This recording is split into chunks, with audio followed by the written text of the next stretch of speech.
Hello there, everybody. Welcome to the show. It is Radicalized here on Saturdays on the Beaver Network. Welcome to the show. If you're just tuning in, SJ, welcome to the show. We are just starting here, Radicalized, with your host, myself, Mr. Radical, here on the Beaver Network. And we're going to have a little bit different format today. The first hour is going to be kind of a free-for-all. And then in the second hour, we're going to have Reggie Goldsberry, the Liberal candidate for our area. You're going to get a chance to grill him, throw your questions at him, and see what the responses are coming directly from the Liberal Party. Now, Beaver Network is not associated directly with any particular party. However, we have disassociated ourselves from one particular party as we are ABC, anything but conservative. So if you're just tuning in, welcome to the show. It is Radicalized here on the Beaver Network. And as always, the Beaver Network is about knowledge through discourse. The only way that happens is if everybody gets a chance to speak. So if you are invited to the box, please be respectful, have your mic off during the discourse, and allow everyone to have their say. What I'm hoping again for tonight is that we have an international flavor. So if you're watching from somewhere other than North America, I'd love when we put the boxes up if you would invite yourself in and get an international flavor. As always, the Beaver Network is predominantly about Canadian politics. However, we do want to talk about the world, and particularly my show, The World and its perspective altogether. I think it's important that we have that availability of an international perspective. Perspective is a word you're going to hear me use plenty and often. That's just the reality. JR, welcome to the show. We are starting up just on time here today. Daryl Lynn, welcome to the show. The show is Radicalized here on the Beaver Network, and we're going to have a little bit different format today. The format that we're going to have is to have the first hour be a little bit of free-for-all. I think what we need to talk about is the implosion of the NDP here in Canada. I really thought going into this election that maybe the NDP and Jagmeet Singh could give us an actual alternative, and that just proved to utterly be not the case. As far as I'm concerned, the NDP absolutely and utterly dropped the ball. I don't know what else to say about that party. What else can you say about what happened with the NDP? They went from, a legitimate party, and within a couple of weeks, it seemed like they just completely disappeared off of the map. And the few times that you did hear from Jagmeet, he sounded essentially not much different than the Conservatives. So, where are we at with the parties here in Canada where, this was an utter and miserable fail by the NDP as far as I'm concerned. So we're going to put give me a minute to do a little bit of site maintenance here. We're going to put some boxes up. And as always, I'm hoping to get an international perspective. So if you're just joining in and you are not from North America, I would love if you invite yourself into the box here. The format of the show is going to be a little bit different today.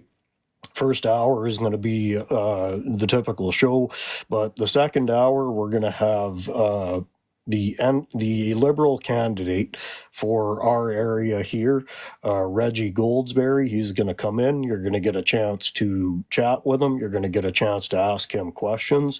We had him on the show last night. We're going to have him back again for a second opportunity. And so if you've got questions, make sure that you stick around for the second part of the show. And we're going to have Reggie Goldsberry, the Liberal leader. Now, again, the Beaver Network is not associated with any particular political party. However, we are unassociated from the Conservative Party. We are ABC, anything but conservative.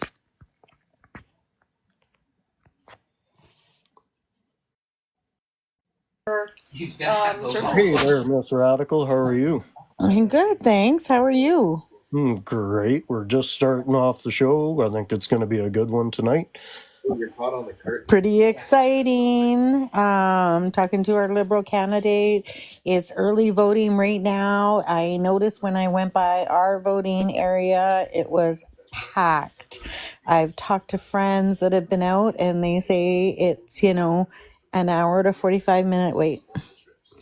Frontline said, I think she waited out in not quite Vancouver, but in the surrounding areas, almost 2 hours to vote. Yeah, they were saying that last night. Well, I don't think anybody's lost on the importance of this election. I think everybody with half a brain has been watching what's happening in the States. They know that the conservative parties are basically aligned. And what we're seeing down there is what we're going to see here in carbon copy. But like everything from music to television, we're just a little bit behind them. Yeah, totally. Just a little bit behind. The game's the same. And it's gonna be a wild ride. I think people should expect to run into very hostile individuals. I know our candidate has run into some pretty hostile individuals. I think you need to be careful to kind of hold your cards close to you when you're out at public and people are kind of questioning you. Who do you vote for? Maybe you're not going to tell them. Maybe Well, you're I think going to hold it in and just kind of go vote and keep yourself safe.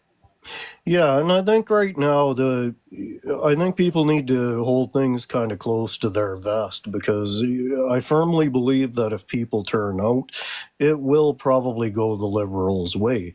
But voter suppression and voter apathy have always been a major problem. And like I said when I started the show, we have a problem with a lot of the NDP voters in that they're going to continue to vote NDP. And it's not really going to achieve anything because I think the NDP absolutely torpedoed themselves as any sort of a legitimate threat in this election. I think, I got to tell you, I had every intention of voting Liberal at Christmas. I was like the NDP train. I'm gonna vote. I'm gonna vote NDP. This is my moment to try to do something different and flick the switch. But I kept waiting for Jagmeet and NDP to show up, and when they did finally show up, when they did call an actual election, I've been almost like just so disappointed at how they've shown up. Mostly because I got to tell you, I'm a strategic voter. So if you're in an area that it's NDP and it looks like NDP is going to win, I'm still going to tell you to vote strategically. If you're in an area where Liberals got the win, I'm still going to tell you to vote strategically. But I just seeing how the NDP, like, first, we watched NDP's vet creators. Some of our friends that we know and love on TikTok here were vetted by the NDP and started making content and got interviews directly with Jagmeet Singh. And then we watched how they treated those creators. And they didn't stand up for those creators. And it's been almost like a blood sport with the NDP. They're coming after the Liberals hard and fast, and it almost comes off to me as more of a conservative approach. I'm looking at them and they look conservative to me. I know that's not their party platform, but that's what it looks like to me. Yeah, and I think that's where they lost me because it just seemed like Jagmeet was basically parroting nothing but conservative slogans. Women Against Polyev, welcome to the show. Could you give us a rough age just for legal purposes, if you don't mind? And what do you have to say about that?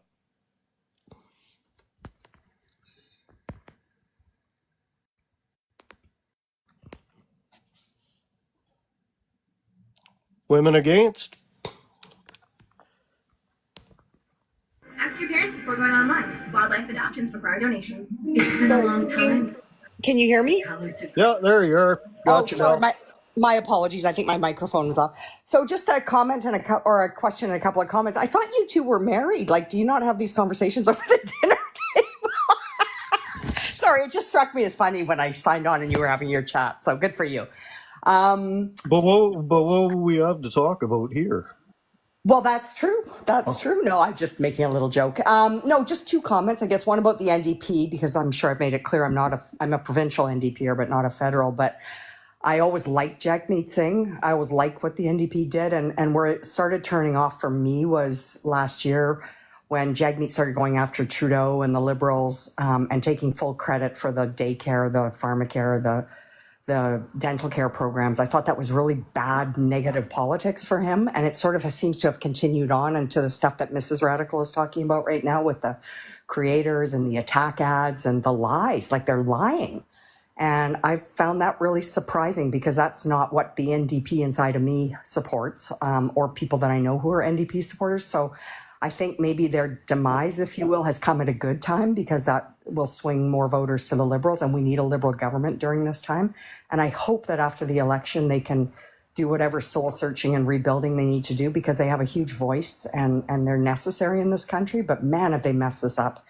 And that's really unfortunate, although fortunate for the Liberals. And again, like I say, that helps with that vote splitting issue because we do need a majority Liberal government to take on the Americans. And then the second thing for me, just based on what you were saying, both of you, around keeping your political opinions sort of close to the bone, I do exactly the opposite. I tell everybody how I vote, where I stand. I didn't do it yesterday when I waited 2 hours in a lineup to vote, but because we were all having jovial conversations, but I'm lucky. I've never been threatened for my opinion, so I just talk to everybody about it, and that's actually worked out reasonably well for me. I'm sure my family is fed up with hearing about it, but and again, depends where you live and who you interact with. But I'm very open, and that's worked well. So I'm very much looking. I'm working the polls on Monday. So on the election day, so we'll see how that goes. I won't be able to do any social media, which is going to kill me, but that's okay. Frontline was almost attacked at Yes. a local grocery store the other day. So that's kind of where I'm coming to with my opinions. I mean, if there are people you know and trust and you know you're in a safe conversation, I want you to have those conversations. It's important. Like, it's really important. But if you're not and you don't know that you're in a safe space, don't have those conversations. And I totally agree with you on that, Mrs. Radical. Totally. Like, you have safety is the most important thing, especially for women. And I know I'm aware of what happened to her, and that's awful. So I agree with. Yeah, absolutely disgusting. So I agree with you. It's safety first. I've just been really lucky. That's awesome. And I am careful, well, I'm not careful, actually. I've just been lucky. So anyhow, we'll see what happens on Monday. I'm going to be very hopeful. And I feel excited about it. Me too. I mean, I'm nervous. Like, Yes. I'm not going to be so confident like we saw what the United States went to with being overconfident. So I'm not there. But I'm excited and I'm hopeful, and I really want to see this play out because it just needs to finish so we can get to work. Yes. There's a lot of work that needs to be done right now all over Canada. Agreed. Yeah, there's 100%. Yeah. So I'm just going to sign off because I'm heading out, but I just wanted to jump in quickly and to say how much I enjoy your or not your podcast, but your lives. You guys do such a great job, and fingers crossed for Monday, and all the best. And is that a beautiful woman that's on? You're really awesome too. I really like your contributions to these lives. Thank you very Absolutely much. fantastic. I learn from you every time I hear you speak. It's funny. I was just about to say I admire you and your posts, and I learn new things all of the time. I have to say it's absolutely wonderful to have you be in the room as well at the same time. So thank you. Yeah, well, there we go. Anyhow, happy Easter, everyone, and I wish you all the best. And we'll talk again closer to the election, I hope. Thank you for letting me speak, Mr. Radical. I appreciate it. Thank you. Anytime. Thanks for being on the show, Women Against. Always appreciate your contributions. Beautiful. Welcome to the show. You've been kind of listening in, and I I wanted to spend this hour before Reggie comes in kind of talking about the implosion of the NDP because Yeah, I think a lot of us were hoping that Jagmeet would really kind of step up to the plate. And it seems like he just absolutely Mr. Bean the ball, basically. absolutely. I would totally agree. And I say this as someone who, and I know that Mrs. Radical and I had on a few times we had talked, and I know that she sat on the fence for a while, and we had gone back and forth, and not necessarily not battling or anything to that, but in having exchanges of what do you think and everything, and that because of her history and how mine kind of coincide with each other.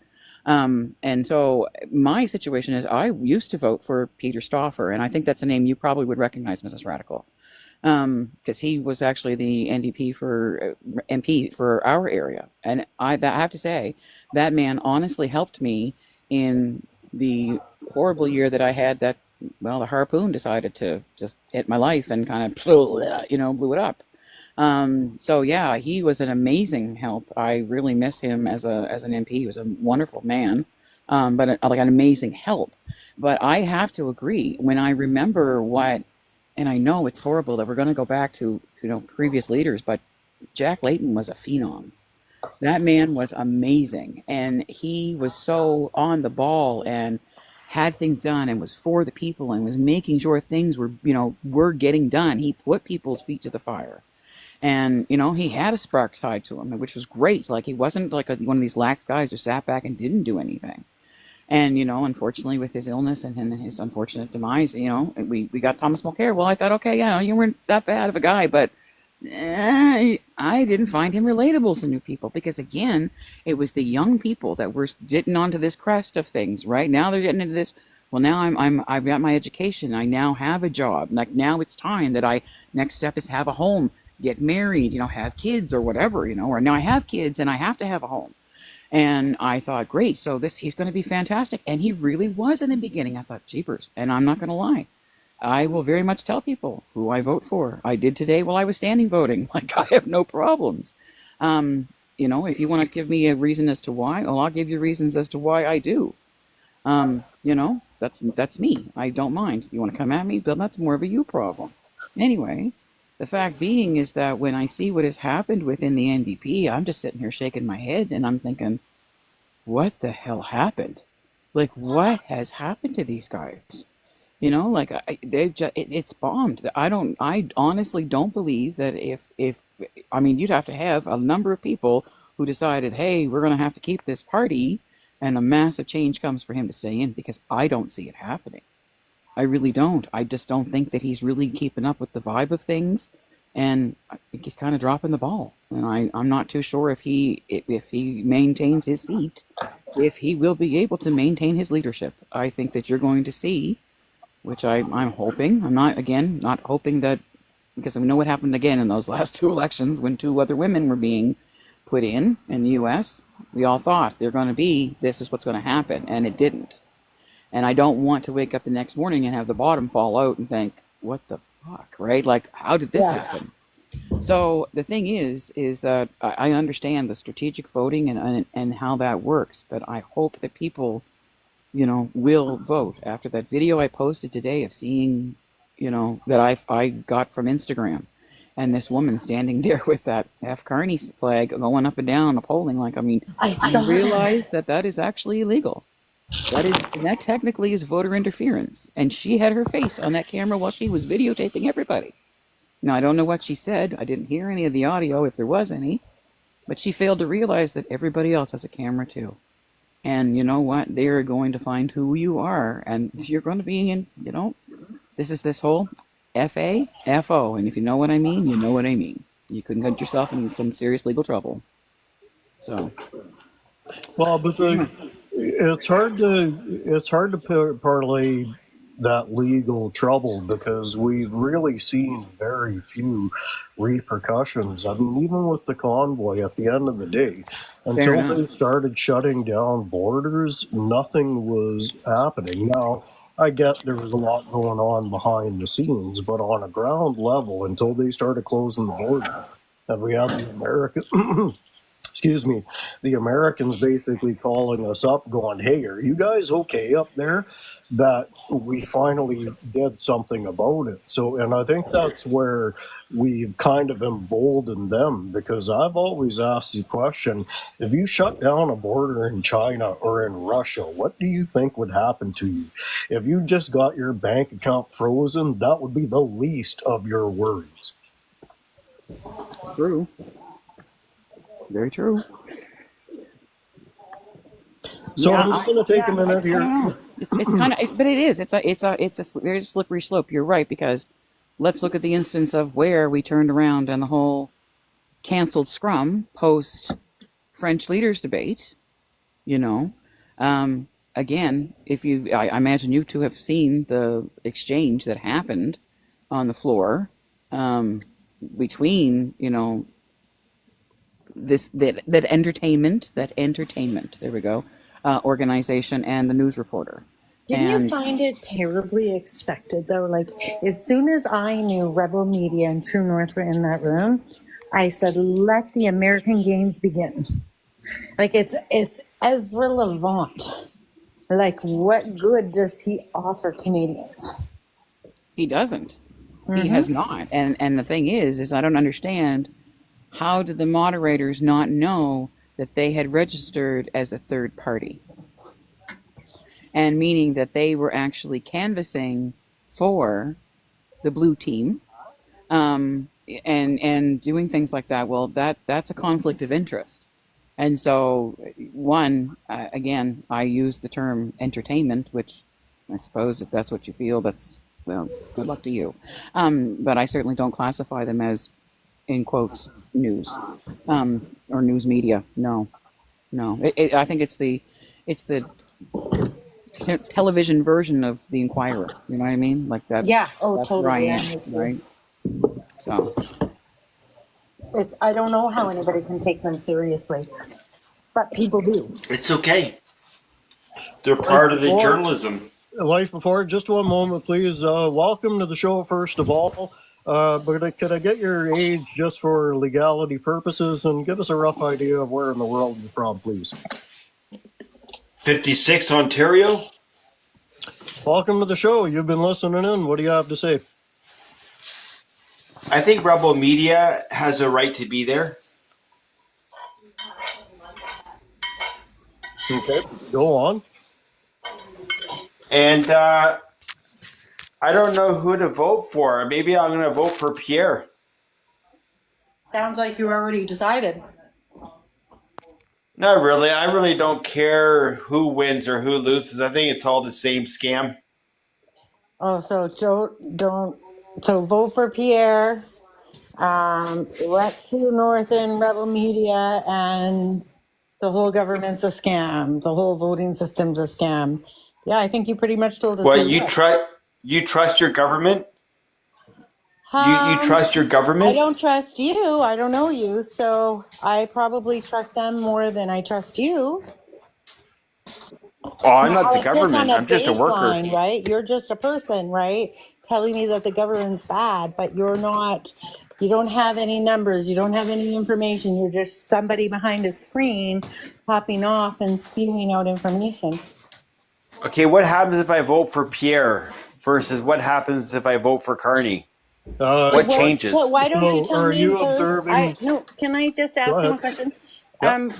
Tell me, because I know what's going to happen, and I think a lot of other people know what's going to happen. But you're kind of a bit of an anomaly. So I want to know what you think is going to happen after you vote for Pierre. If Pierre wins, I think he's going to crack down on crime. you understand that crime is actually not as high as what he states it is, and the actual crimes he's talking about are like more crimes against property and not violent crimes against people. Yeah, my son was brutally murdered. Well, conservatives are usually known for cracking down on crime, and liberals are more about being easier on criminals. Well, it's actually part of the criminal code, so it doesn't matter what government is actually sitting. We have a criminal code that states if things happen and you do this, this is what happens to you. So there's actually no I city government that support. does that. They did that to I Trump too. support. Trump took that young man and sent him off to El Salvador to a prison, and it's been proven that he had no gang affiliation. He did nothing wrong. He was there legally, and they're saying nope, Well, we're not going to bring him back, and we're going to pay for them to keep him there. And they're I saying, no. support. I support liberal policies on crime, What are liberal policies on crime? Which ones do you support?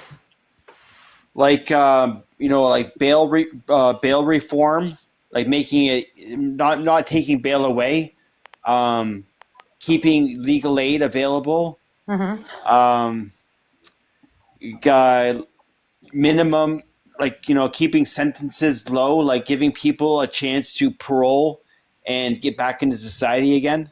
So all those things you value and you like, Pierre Polyev will definitely be getting rid of those pieces. I think Pierre's going to make it harder. Like if you get arrested, you're not going to be a bail system. You're going to stay in jail till your trial. So, Well, you'll probably go to El Salvador. life before, I got to ask you a question. Why do you want a career politician deciding what the courts do? Well, I think it's been long enough with the Liberals. They've had 10 years, right? I think that I don't really like either group, but I think it's good to change hands, especially after 10 years. Okay, but you're missing the basic premise of the question. How does politics affect the sentencing at a court level? Because while, yes, liberals tend to be freer in jurisdiction, they don't hold any control over the court system, and neither should the conservatives. The court system should be independent of government. What you're saying is you want the government to come in and start telling the courts what to do. That's called No, authoritarianism. I like making it I like making the justice system more fair for people accused of crime. I support rehabilitation. I do not support punishment. And I think most of us on the panel would probably agree with you in that case. But most people in general will say that if you commit a crime, they should throw the book at you. Like there's no mercy. Well, but would you not agree that certain crimes should not involve a lot of mercy? Well, it depends. Like you have crimes of a schmexual nature. You have crimes of a like a weapon was involved, and that you have like a violent crime like that. Then you have theft. Every crime is a problem. Every type of crime. But Agree. why do you think there is crime? Because you know why? Because people don't have the money that they need. So even petty crime, i.e., I'm stealing something, a loaf of bread, so I can feed myself and my kid, as best as I Yes. can to keep them going. Do you think someone who commits that crime should be put in jail?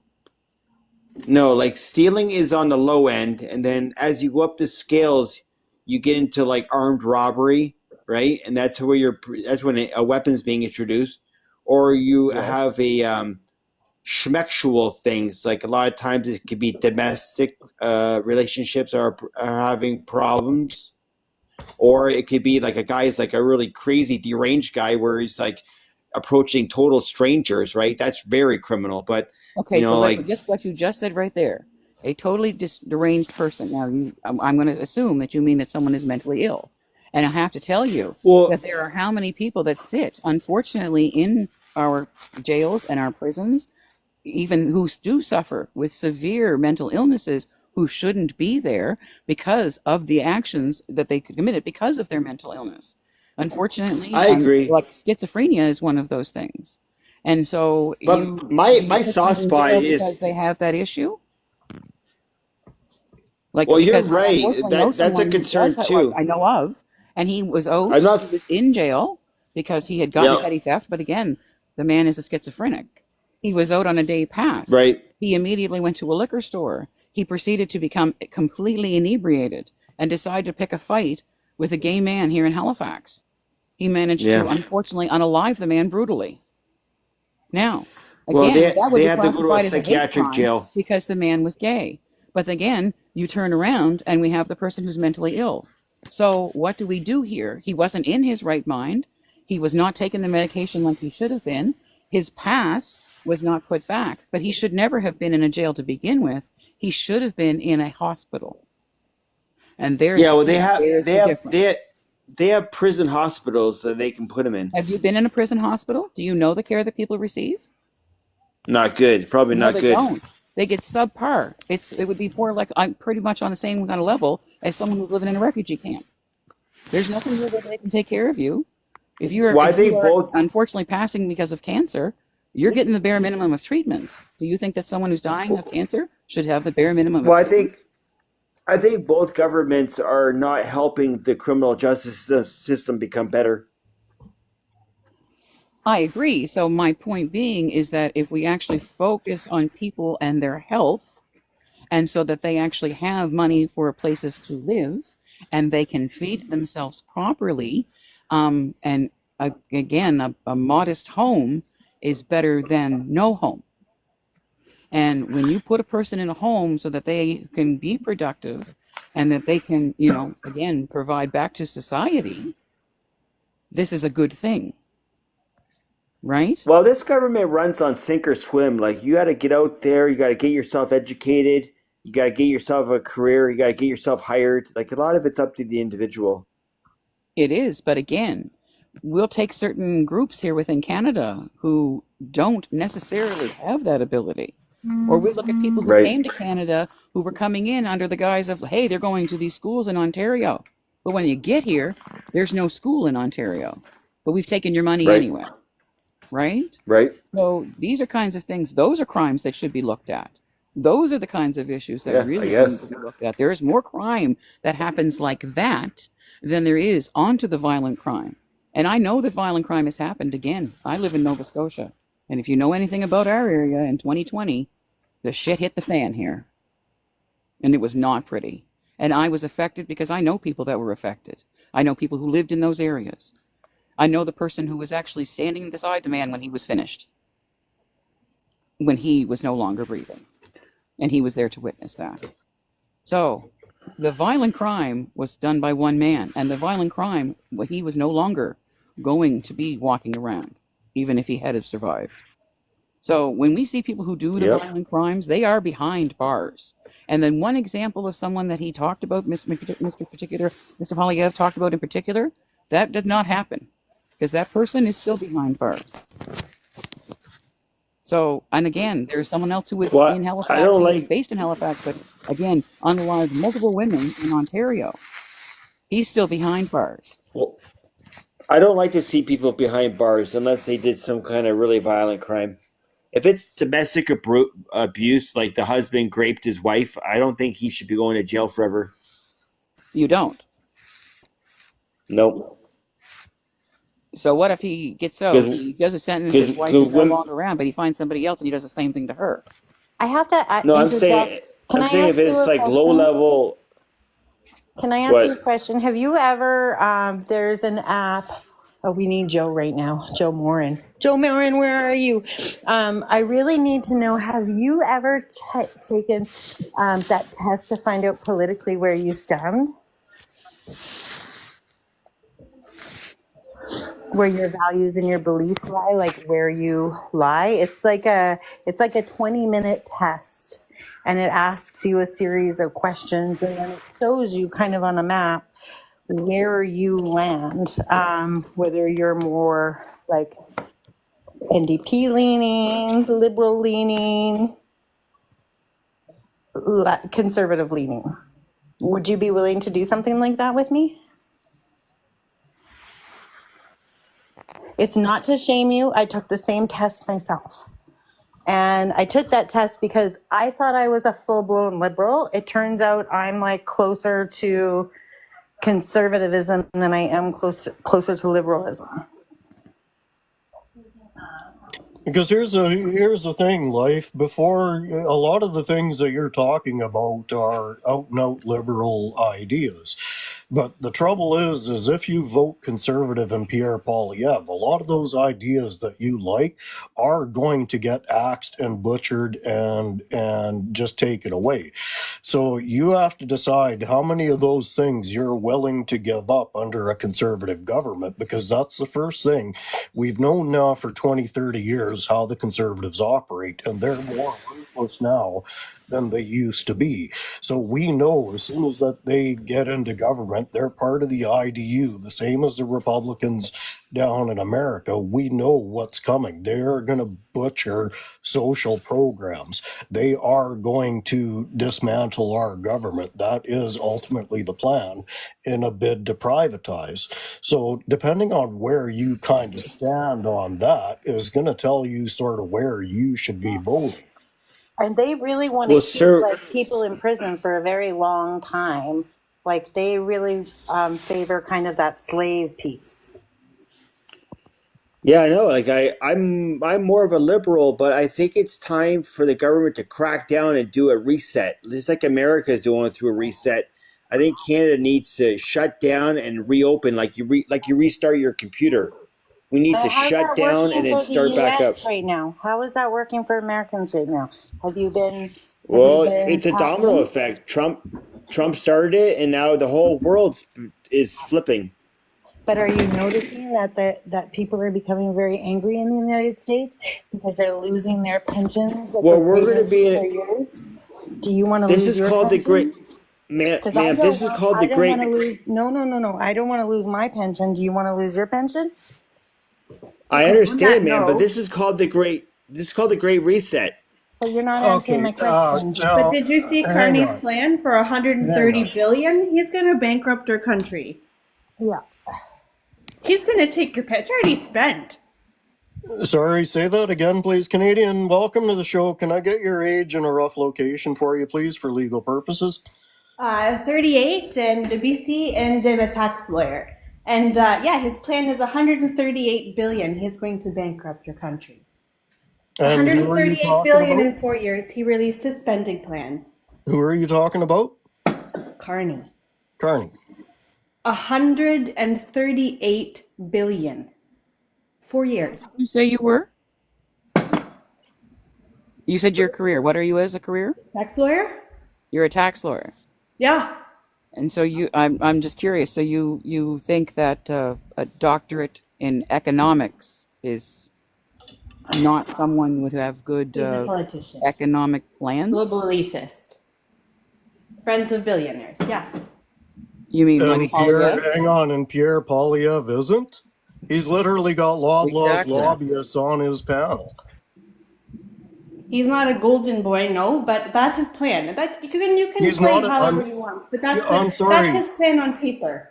I'm That's sorry, his he's paper not a plan is golden boy? 138 billion. Tell me how Hang that's on, going hang to on, hang help on. Canada. We're so far in our deficit hole from the last Liberal government, and I can tell you I've worked in this field long enough to see the difference, and I get to see other people's spending habits.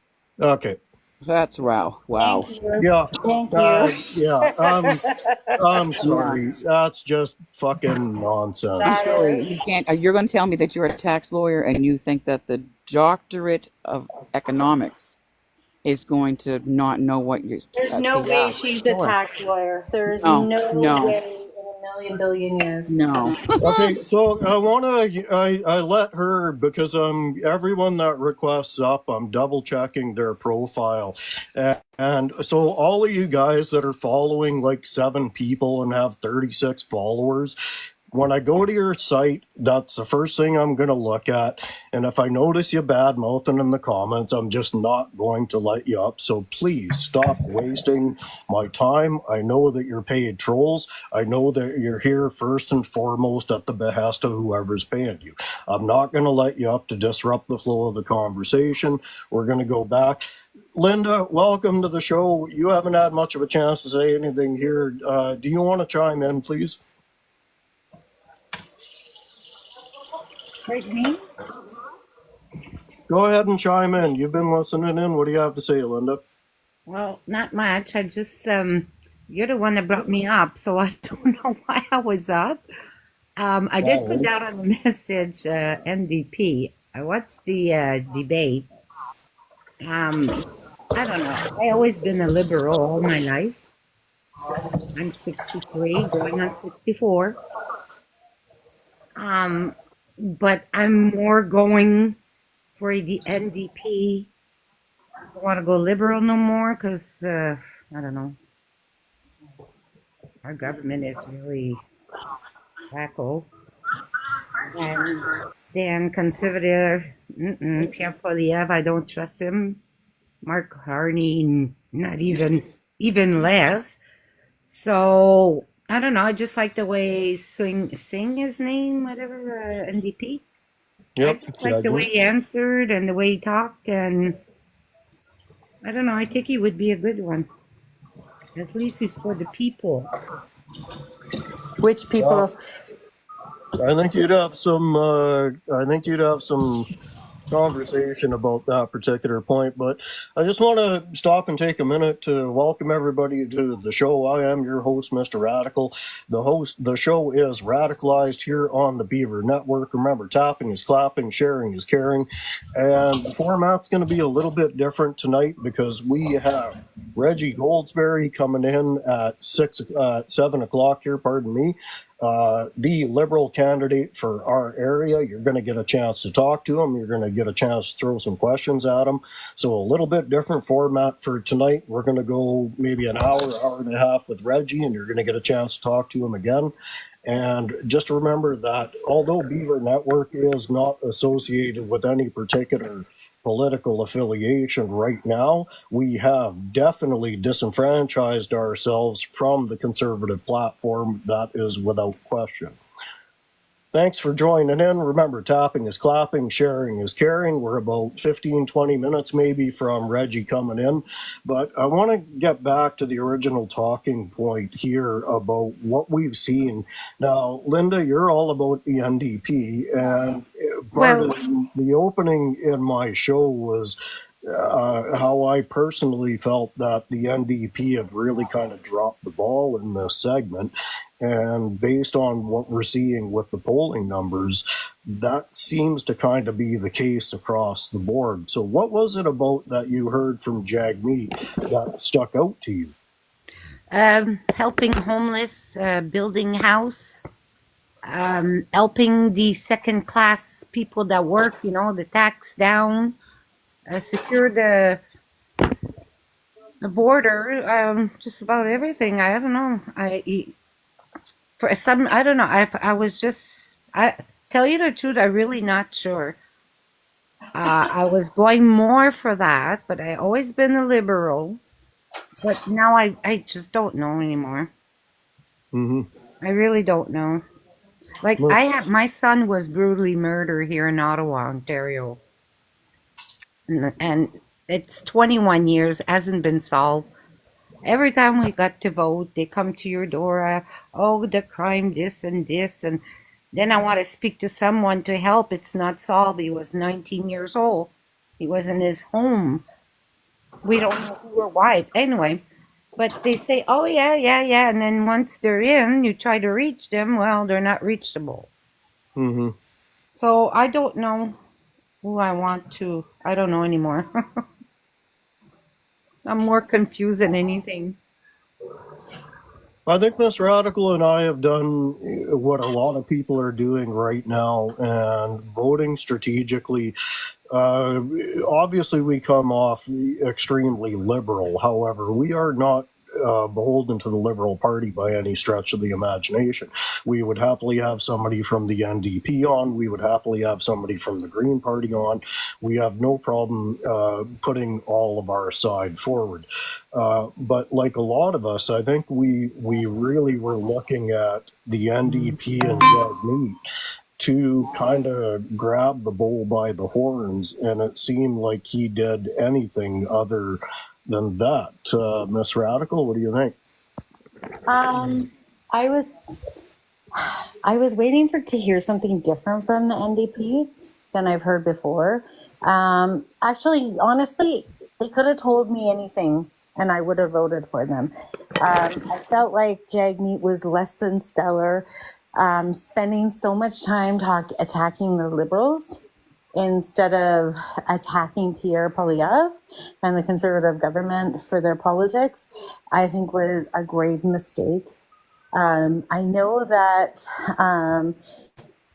Jagmeet Singh and the NDP use creators on TikTok, and they use some people that I know through through TikTok to promote them. And those creators did a really good job. Their socials were all checked and verified. All of them did really good work. The biggest disappointment to me, one of those creators' names is Jessica. She is a disabled adult, and she did a lot of good work for the NDP, a lot of free, good work, working to advocate for adults with needs.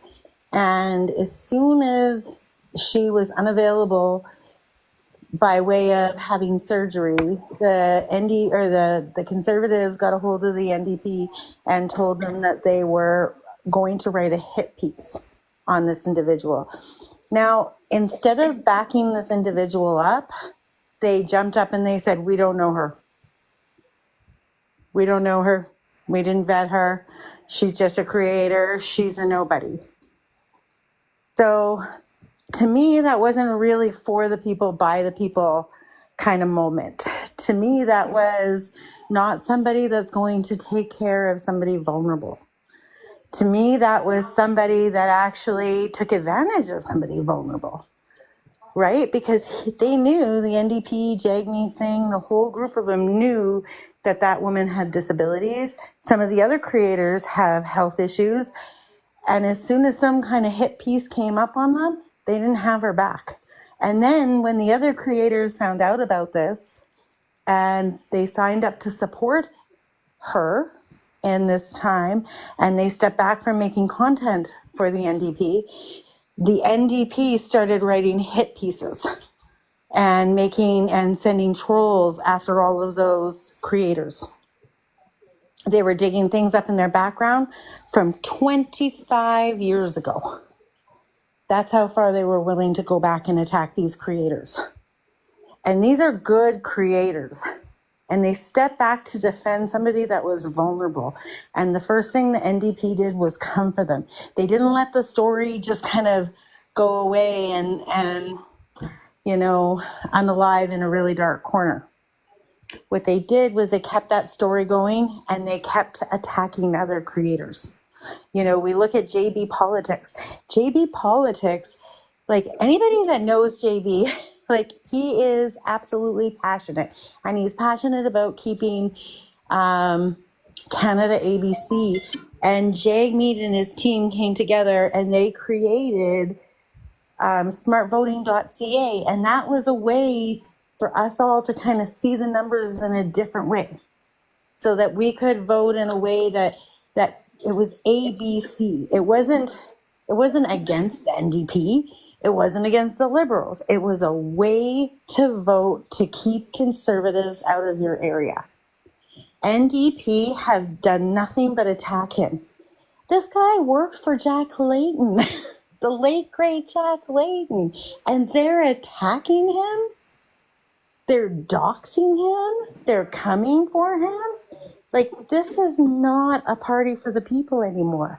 I look forward, unfortunately, to the demise of the NDP at this point, only because there's an opportunity to rebuild it into probably what Jack Layton imagined it would be, and not what Jagmeet Singh has turned it into. Beautiful. You want to throw in on this? I have to agree. It's the same thing. As I stated earlier, I miss Jack Layton. I think that he was charismatic and dynamic, and he was a people politician. He cared about other people. And I mean, I will commend Jagmeet for making sure and holding the Liberals to it, to having the dental and pushing for that, and having the school programs for children for food. And again, the whole, this issue of the pharmacare, that is extremely important, because if things change, and I'm sorry, I've been kind of having a conversation with someone, I'm don't say conversation, in the chat, and stating that they don't believe that women's health is going to be affected. Well, I'm sorry, but his entire cabinet is anti-choice. It's not pro-life. Well, it's pro-life, and which means usually is anti-choice. And so during those time periods, you do have to be concerned. Now, I am no longer in the range of having to worry about having children, because at this stage in the game, I have to be glad I don't have any, because I would not know what the hell to be telling anybody at this stage in the game. And I know that I would be having a child who would be 25. It must be very difficult to know that your kid is facing difficulties of not being able to have a home, or what are they going to do for a job, or what are they going to be able to do? Are they going to have any money for a pension? Is there going to be these things? I know these things must cause some severe anxiety. Trust me, they cause anxiety in my life too. I'm concerned that the party, I don't want to have a two-party system. I want I want the NDP to stay in, but I am concerned now, since the issue with the Green Party being kind of disqualified from any, well, being completely disqualified from any, debates, which again, Carney was not happy about, because he said, like, hang on here, like, what's going on?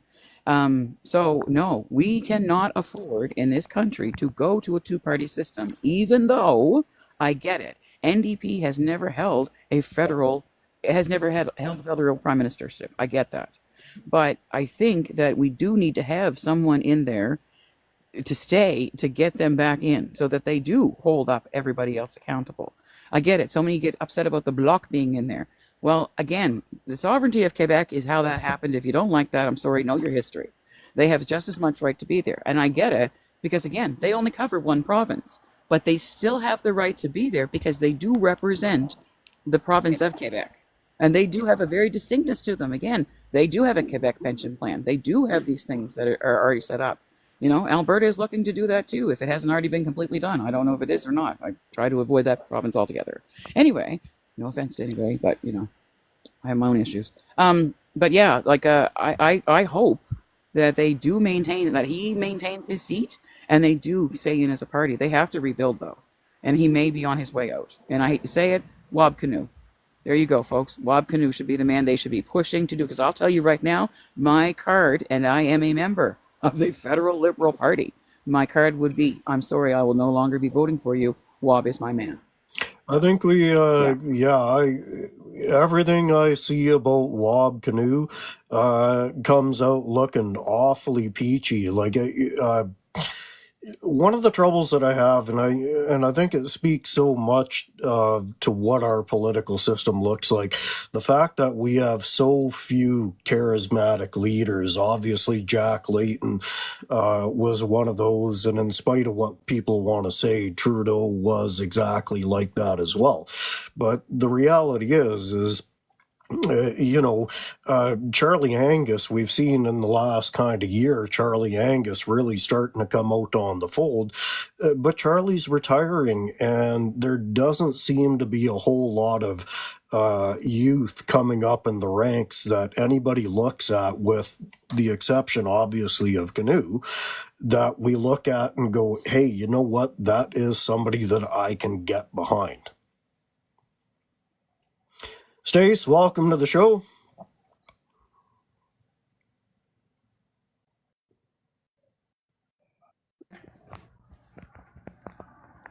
Welcome to the show, Stace. You've been listening in. What do you have to say? I would normally vote NDP normally. And some of the things you guys were just talking about, in terms of the NDP and Jagmeet, and how he has not stepped it up to this moment right now. So disappointing. And I voted already, and I voted Liberal for the first time in a long time. And it's I think I'm a little bit more, I know we're all in this like go Carney because we're worried about our own just democracy right now. What I'm looking at down the road is what we don't want a two-party system. We see what's happening in the States. That's not going to work out. And we need electoral reform. And I don't want people to forget that we need to push for that. after this election's over. It may not probably ever happen because I haven't heard Carney mention it, so I'm assuming that's probably not a priority at the moment. I understand, but anyway, I'm blathering a little bit. I'm not the greatest at speaking. So anyway, that's it. Thanks, Stace. Miss Radical?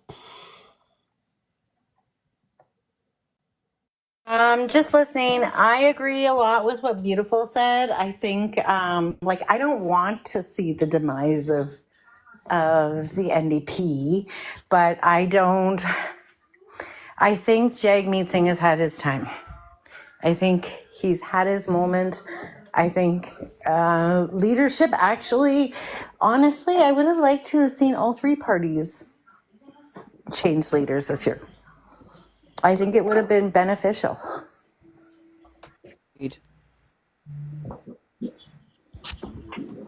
Well, we know that the Liberals had to change up, and Miss Radical and I have obviously back and forth the equation, but it looks like they're going to ride or die Polyev into the election here. But if that's the case and they lose, I mean, what is going to happen with the deconstruction of the Conservative Party afterwards? Because if they get clobbered in this election, their viability as a party is really starting to go out the window with the... Now, do they have their hardcore crowd? Yes, absolutely. Is that enough to propel them if they get clobbered in this election? I don't know. I think this is just Joe Biden all over again. I think they're going to treat Carney like Joe Biden. They're going to come hard. They're going to replace Pierre Poilievre with Doug Ford. And I think that's the Captain Canada approach Doug Ford has been taking. And I think they are just going to ride us hard for the next 4 years. Yep. It's not over. Beautiful, are you there? Linda, you've had a chance to listen. Do you want to chime in? Oh, Beautiful, you're there, and then Linda, I'll get right to you. I think that I'm more or less just agreeing with what Ms. Radical had to say there, because I think that I know that I was, again, not unhappy with Trudeau's tenure as Prime Minister. I realized that the man had an extremely difficult time. And I mean, people who don't want to sit there and admit that we would have been in a hell of a lot worse shape had he not done CERB, had we not done more. We would have had more people no longer with us if the restrictions hadn't been put in place. Again, I've mentioned before, Atlantic Canada was the safest place in the world with all of those borders being closed down. We did not have one case of COVID. None. No a place in the world had that but us. And as soon as we had people were getting their, shack wacky, and they couldn't handle just having their own little yard, they had to come to their places down here. They were demanding those borders be opened. And sure enough, boom, you decide that you're invited to a party. And even though you didn't quarantine and you didn't follow any of those things, you decided to go to a party and you spread it. There you are. And now we have gone through how many people are no longer here. And it isn't just a matter of older people that were getting it. And we're, I hate to use the term, and I won't use the term, but it was a not friendly way that they were describing those people who were no longer here due to COVID. And then I think of me, myself, as a immunocompromised person. I was very terrified to leave the house because I have to walk around with a mask, and trust me, I still get the looks. Oh yeah, what are you doing? You know what I mean? Like, you hear that from people, or they give you the side eye. Well, you know what? I'm protecting me and I'm protecting you. I don't know. I think that we definitely, I would like to see the other two parties get some new leadership, because I think that they definitely need to do some reevaluating of how they run things. That's how I look at it. Yeah, and I would agree. Like I said earlier, I think this lack of any type of charisma that we have in politics today is really concerning, because I'm waiting for somebody to jump up and like a JFK did, where he had idealism for the future that wasn't just concerned about the next year or 2 years.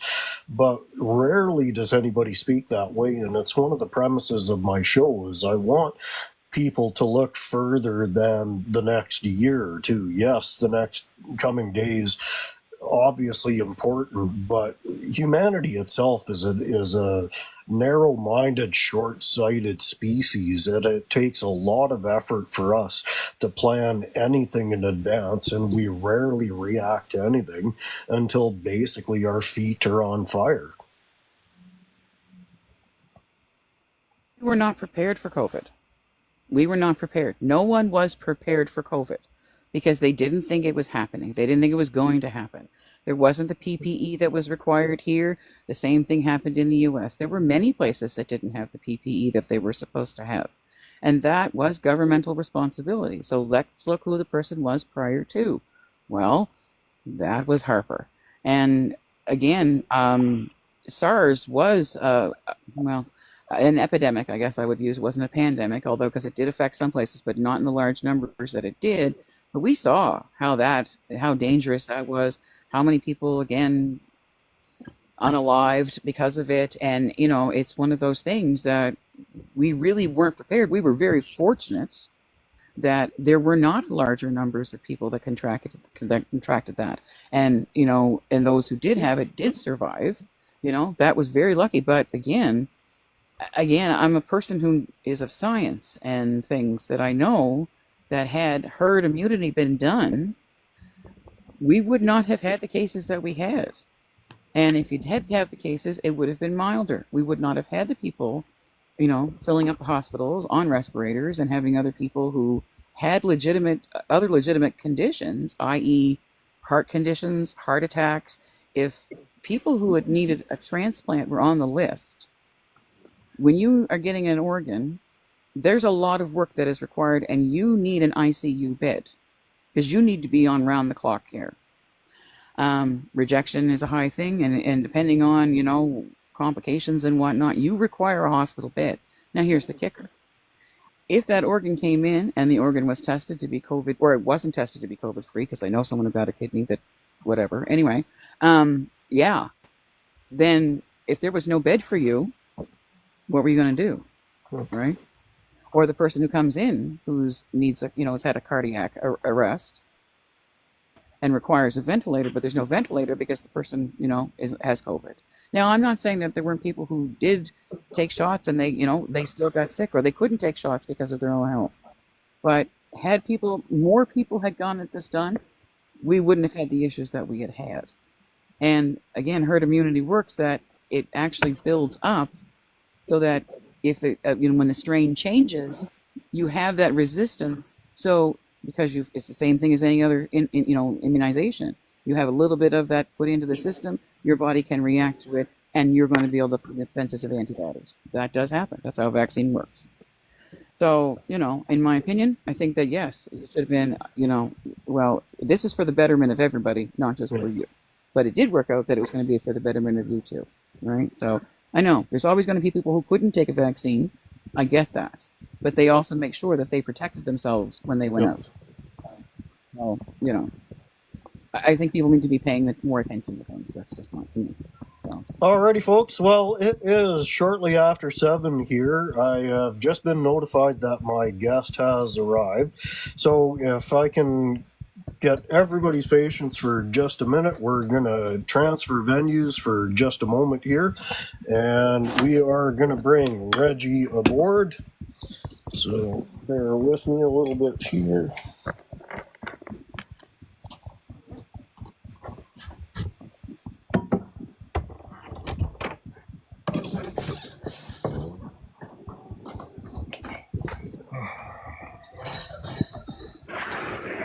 Alrighty. Oh, hang on. I'm getting some echo. Gotta shut this radical off. Getting some echo. There you go.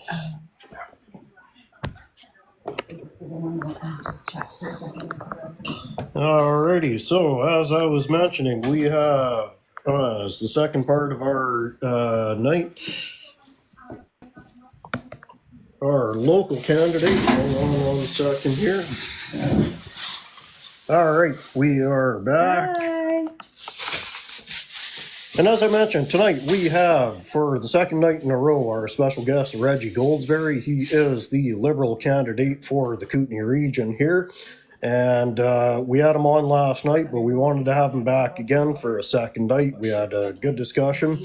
So any questions that you got, if you want to invite yourself up to the panel. I'm also hoping that if you're part of our international audience, if you're not from North America, that you'll invite yourself up into the box here and give us an international perspective and an international flavor to the conversation, and see what's happening in other parts of the world as we discuss what's happening here in Canada, because as we all know, nothing that happens in Canada doesn't happen in other parts of the world, and we're seeing a lot of it. So, Reggie. Do you want to make some room over for Reg? Come on in. Rob, thank you. Pleasure. Thank you. Reggie, welcome to the show. And as we did last night, if you want to invite yourself up to the panel, Reggie is our local Liberal candidate for the Kootenay region here. So any questions that you have, if you want to come up to the box, please invite yourself up here. But Reggie, one of the, I know that you were traveling as we got here, but one of the things that we've kind of been discussing tonight is sort of the implosion that we've seen with the NDP. Now, obviously, you as the Liberal candidate, you have to take into account that you possibly have a voting bloc in the NDP supporters that might be fleeing ship. What's the discussion on the Liberal side about courting the NDP voters? Because as we've discussed on the show, as we've seen over the last couple of days, a lot of the NDP supporters simply do not want to vote Liberal. The example that I want to use very much is the Bernie bros down in the south. Once they knew that Bernie wasn't going to get in, they simply backlashed against the system. Do we have a worry that the NDP and you as a representative of the Liberals, do you have a worry about that type of backlash from NDP supporters, and what are the Liberals doing to actually court that side to make sure that the Liberals get a legitimate shot at a majority government? Yeah, for sure. You know, I like to think of this as we're all progressives. We're all friends. We've had we broke through in 2015 with Wayne Stetsky, and we have a lot of Liberal support here within the riding, and this election, you know, we're coming out proud, but you know, there is a lot of important aspects in policy that the NDP spearhead, you know, whether it be the pressure on the government to make sure that we're getting our dental, or pressure on the government to make sure we're getting pharmacare, and making sure that the government is held accountable. I have a lot of respect for our NDP friends, and even Kaylee Lynn's in our riding here, Columbia, Kootenay, Southern Rockies. I mean, I want to have an advisory council where she is on there, because she brings great points to politics, and we need to empower everyone. So this campaign, the Mark Carney wave, is really about reaching out to our NDP friends, our Green Party friends, our progressives who, you know, agree that we need to be accountable to the environment, you know, agree that there's social inequalities in this world that we need to address. Our vulnerable populations are in a tough situation. That doesn't mean there's people that are superior to them. We are all humans. We must remember that, and, you know, believing in our capitalistic society and our democratic systems.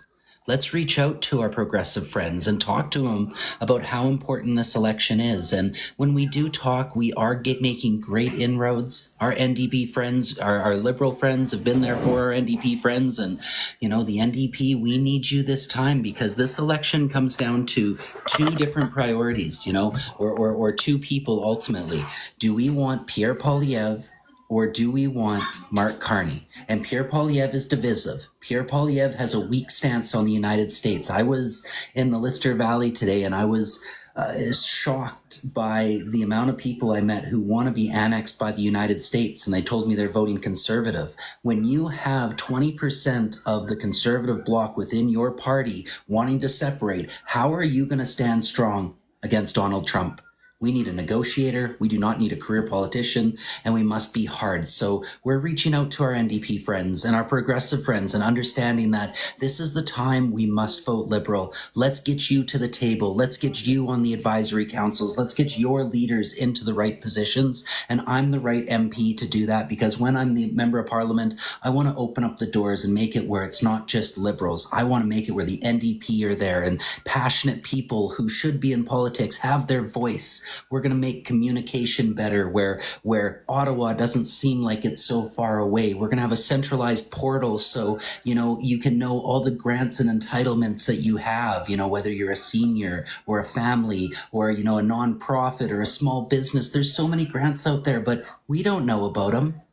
Let's utilize AI technology. Let's make it where they can identify the grants that work for you. Let's even make them fill out most of the grants because people are busy. We have burnout. Mm-hmm. We need to talk to our volunteers and revigorate them, but we're not doing that by being passive. We need to be proactive, and Mark Carney is proactive. Many NDP realize this, and what's great about this election is many Conservatives do too. So reach out to your NDP friends, your Green Party friends, and Conservatives, and let them know this election is the most consequential of our lifetime, and we must, to preserve our sovereignty, elect Mark Carney to go against Donald Trump and the hostile U.S. regime. I think you mentioned something that we've danced around a little bit, obviously, with the way things have been going. But there is, without question, a separatist portion of the Canadian population. Now, myself, I don't believe that's more than, roughly 10%. That's roughly what the polls are saying. But one of the troubles that I have is we rarely talk about the good things that are happening in this country with the vitriol that is directed toward and by the Conservatives, which are part of the IDU. This is all the backbone of Harper's. Harry, hey. This is all the backbone of Harper's IDU ideology with the Conservatives that they're pushing right now. So I do believe that while the opposition absolutely has a part to play, what we're seeing out of modern day Conservatives is they don't actually have anything of benefit that they're bringing to the table. It is simply, we are the opposite of the Liberals. How do you combat that, and how do you combat that 10% of the population? Like any barrel, you put one bad apple in, and the barrel is gone in just a short amount of time. How does the messaging work? And then we're going to go to the panel, and we're going to field some questions for the panel. I see we have another guest wanting up. Stace, we'll bring you back in.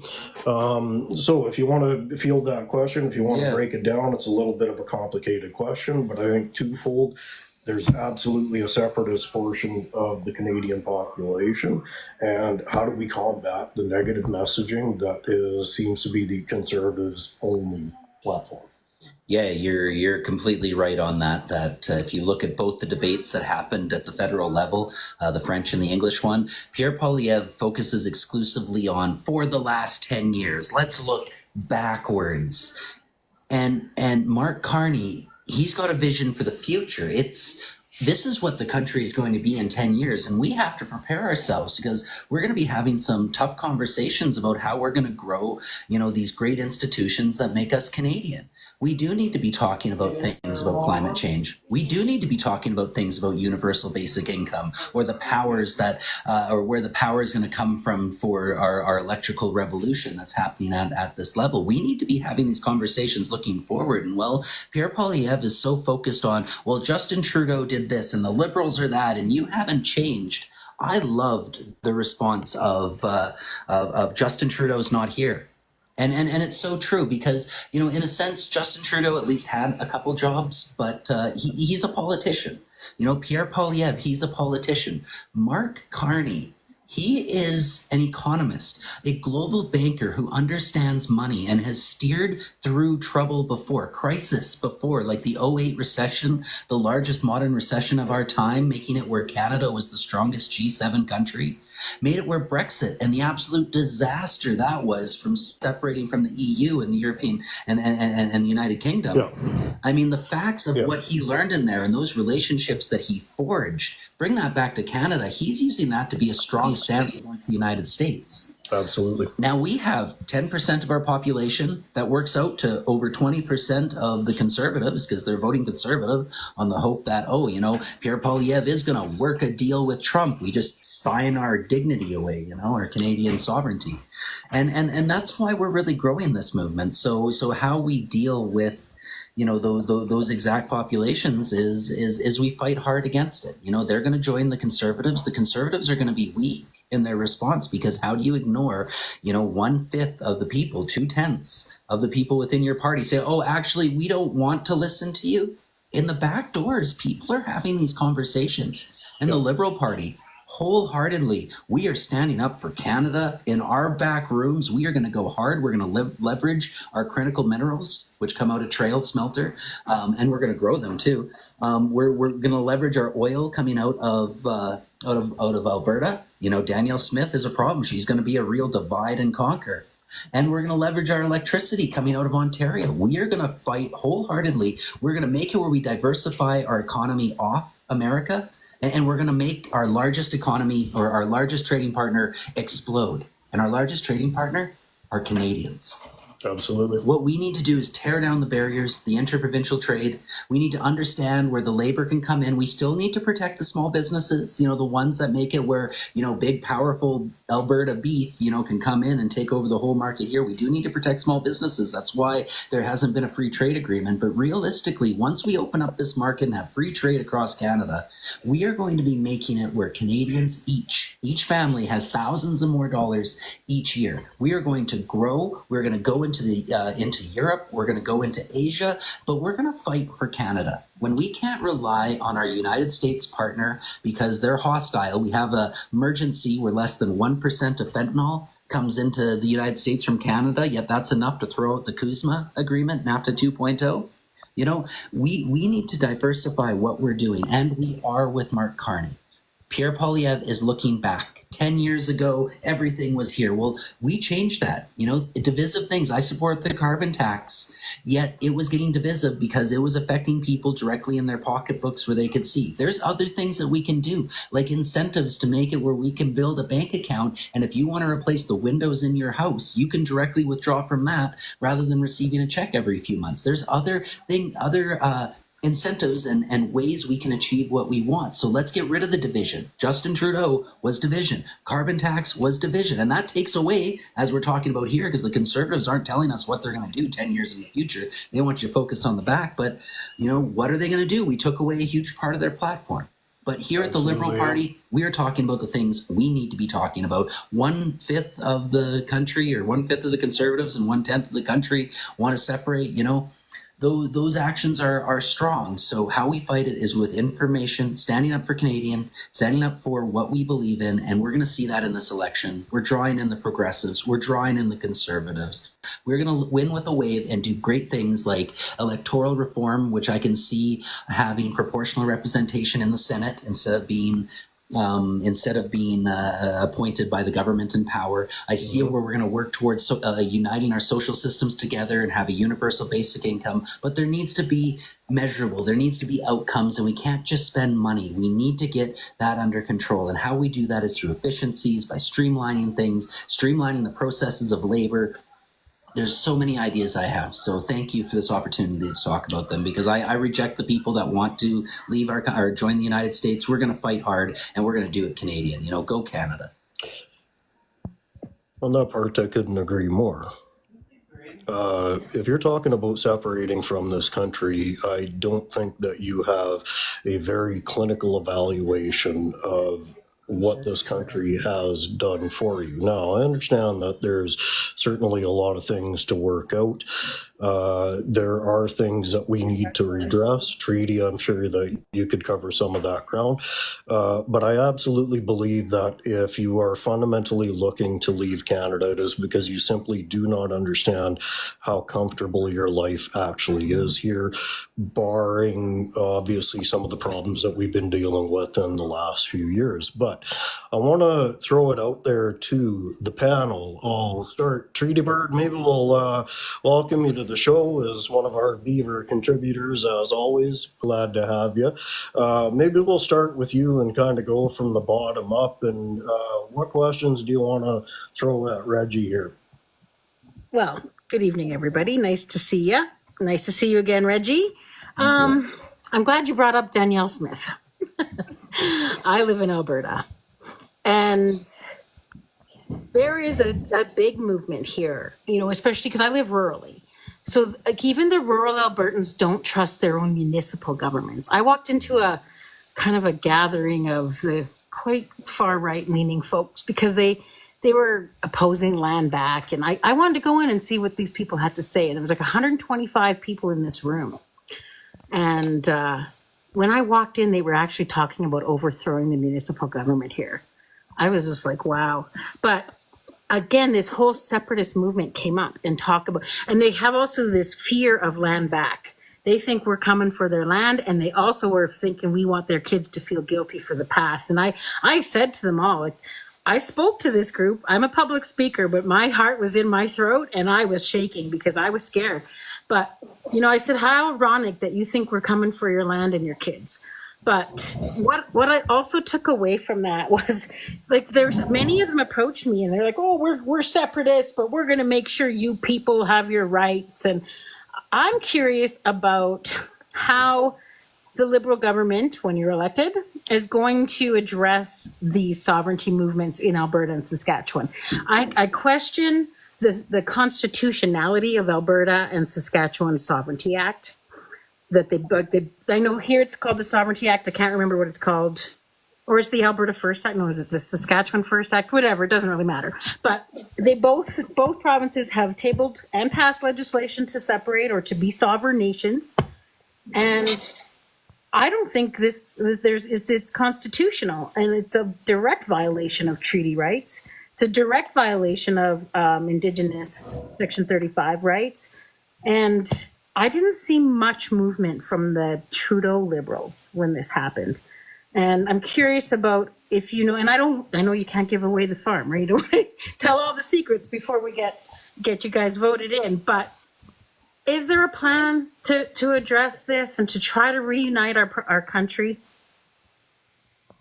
Yeah, I think this election is going to be the telling one, like the big part of the movement where we start seeing the pendulum swing back, because we're seeing in every party such massive disappointment in the Conservatives and how a bunch of them are behaving. You know, you could use arguments, and I'm not saying this, but you could use arguments that when you are wanting to join another country, you know, they are traitorous. So I know a lot of people see what is happening, and I think this election and other elections, you're going to see people starting to have more common sense in understanding that there are significant challenges in overcoming, you know, separation movements. But, you know, as we've seen in the past, once they get a platform, you know, truths come out, votes come out, and then it starts to dissipate. And what that makes me think is like the Quebec separation. There's still a movement. There's still a lot to discuss. But it has, especially with my demographic, really fizzled. We're Canadian. We are strong together.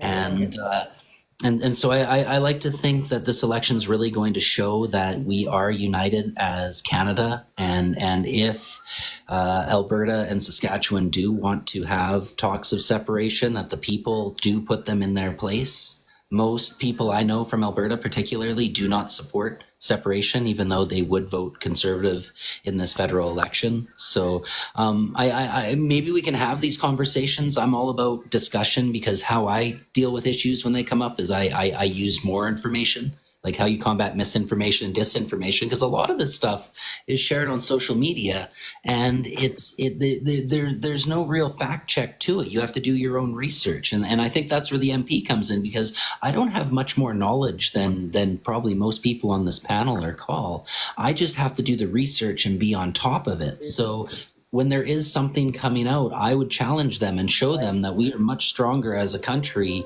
working together and being, united. And I think this election is really going to show that. But directly to how we're going to deal with those populations, I mean, I don't think deplatforming them is the right solution. I don't think that making it where their lives are worse. You can have a difference of opinion, but more people, and I really want to believe this, more people want to stay united as Canadians. We are not being American is really part of our Canadian identity, and we need to protect our Canadian institutions, and CBC is one of them. We can talk about the mandate and how the television plays its role, especially as everything's transitioning to the internet, but we need to keep what we're doing in Canada strong. And so I think it will fizzle out, similar to how a lot of the Quebec one did. But I do worry about Donald Trump having a divide and conquer technique with Danielle Smith and her interests, because I worry about some of the context that she's said, and that should worry us all. Thank you. Yeah, I agree with you. And I recall, when she went down to Mar-a-Lago, and, I think a couple times went down there.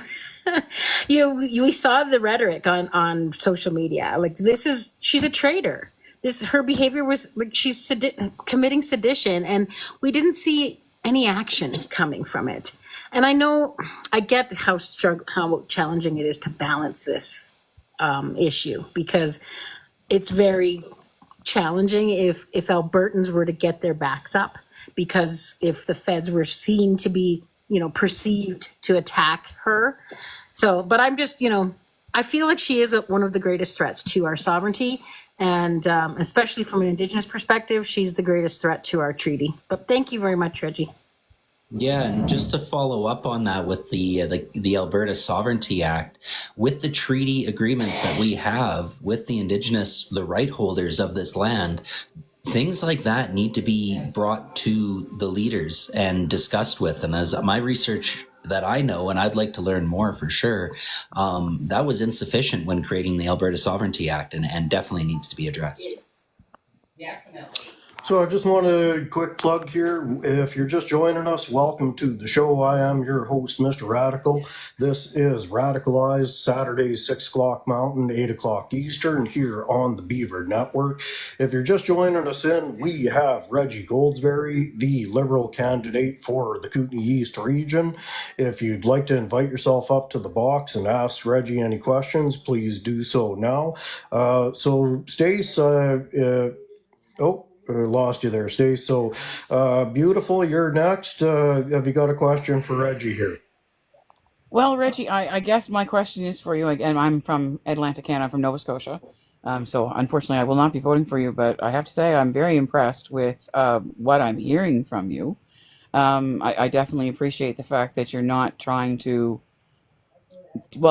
dazzle with brilliance or baffle with bullshit. Let's put it that way. And I appreciate the fact that you're very upfront and honest, and not saying, hey, I have all of these and blah, blah, blah, blah, because the average person nowadays doesn't have all those letters behind their name. And maybe that's why people are a little bit hesitant on, sticking around with someone who does have a doctorate in economics. Yeah, but I think that I would like to see, more of things being done. I am the daughter and the granddaughter of coal miners, and the thoughts of possibilities of digging in things actually does scare me, because I'm not sure if you are aware, but here a few years ago in Oxford, the blueberry capital of the world, folks, by the way, that we had a collapse of land, a big sinkhole.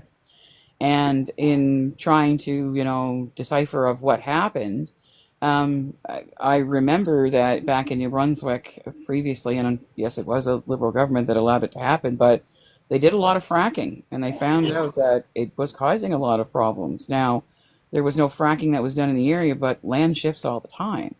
I have to be honest. I am kind of fearful about a pipeline. I realize, yes, you're not going to get rid of gas and oil at any point in time, but is there any kind of incentives that are being pushed for more green energy, and things, and the possibility of more of recycling side of things? Because I think I'm probably one of these people who recycles everything. And I know at one point they were talking about taking plastics and making them into building materials. Is there any kind of way that that can be done? So I'll share with you, beautiful. Great question. Thank you so much.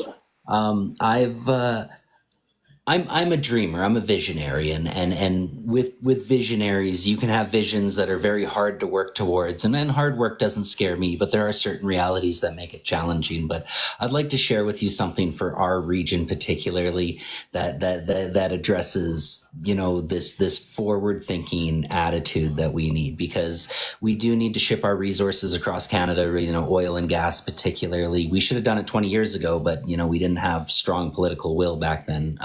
With Carney, we have strong political will, which is, you know, really sweet. But we do need to make sure the environment is held up, and anything we do build is to the highest standards. I could see it like a commercial kitchen where you have a grease trap catch. So when you have your shutoffs every few kilometers on these lines, if there's pressure loss, you know, it falls into a grease trap, and it can be directed so it doesn't go through our watersheds. Because a lot of people don't know that a lot of oil is shipped by rail. We're shipping a ton of oil, and rail goes right through our cities. Like, it's happening. And, you know, because regulations in the States particularly have been cut again so much, Lactam Antique, and how the brakes failed on the train and it went and blew up within the city. I mean, pipelines remove it out of our city, but we do need to build our watersheds, and, you know, we do need to make sure that the rights holders of the land are discussed with along the way, and that there can be meaningful process. But to the nation building idea that I have,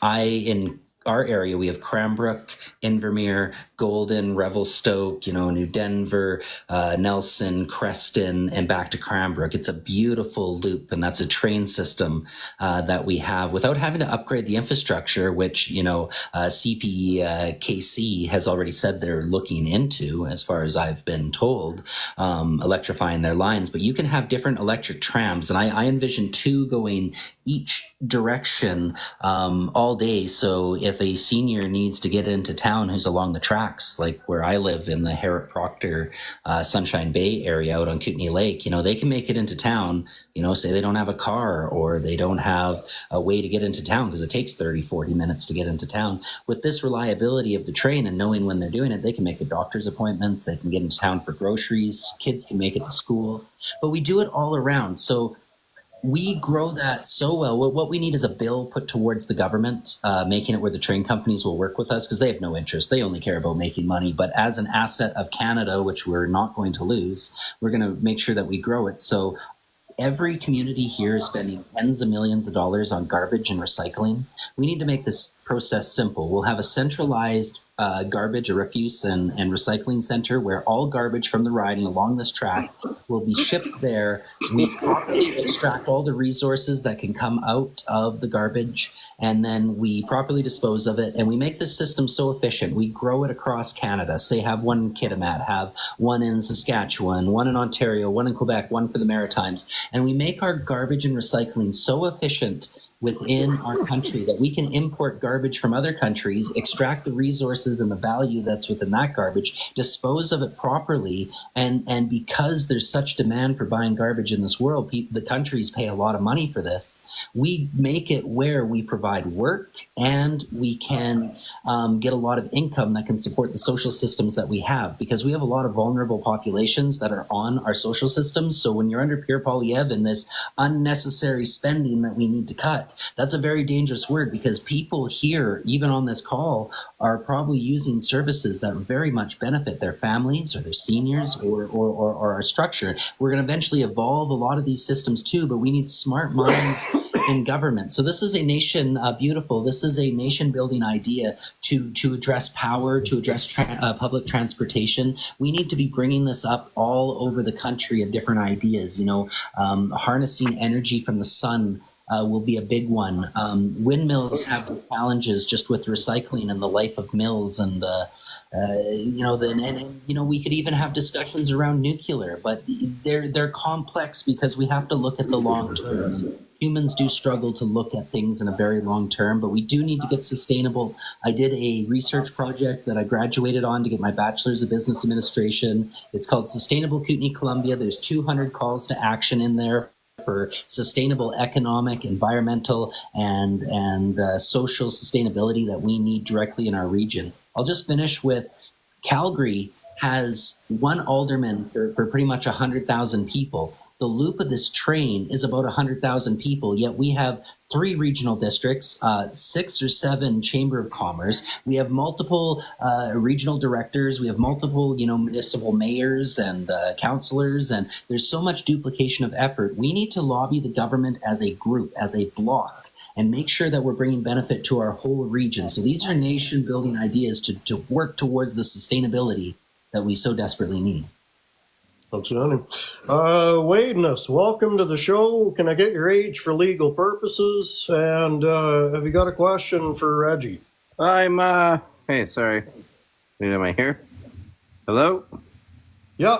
How you doing, Wadeness? Can I get your age for legal purposes? And have you got a question? Well, I'm 41, so you don't need to be scared about that.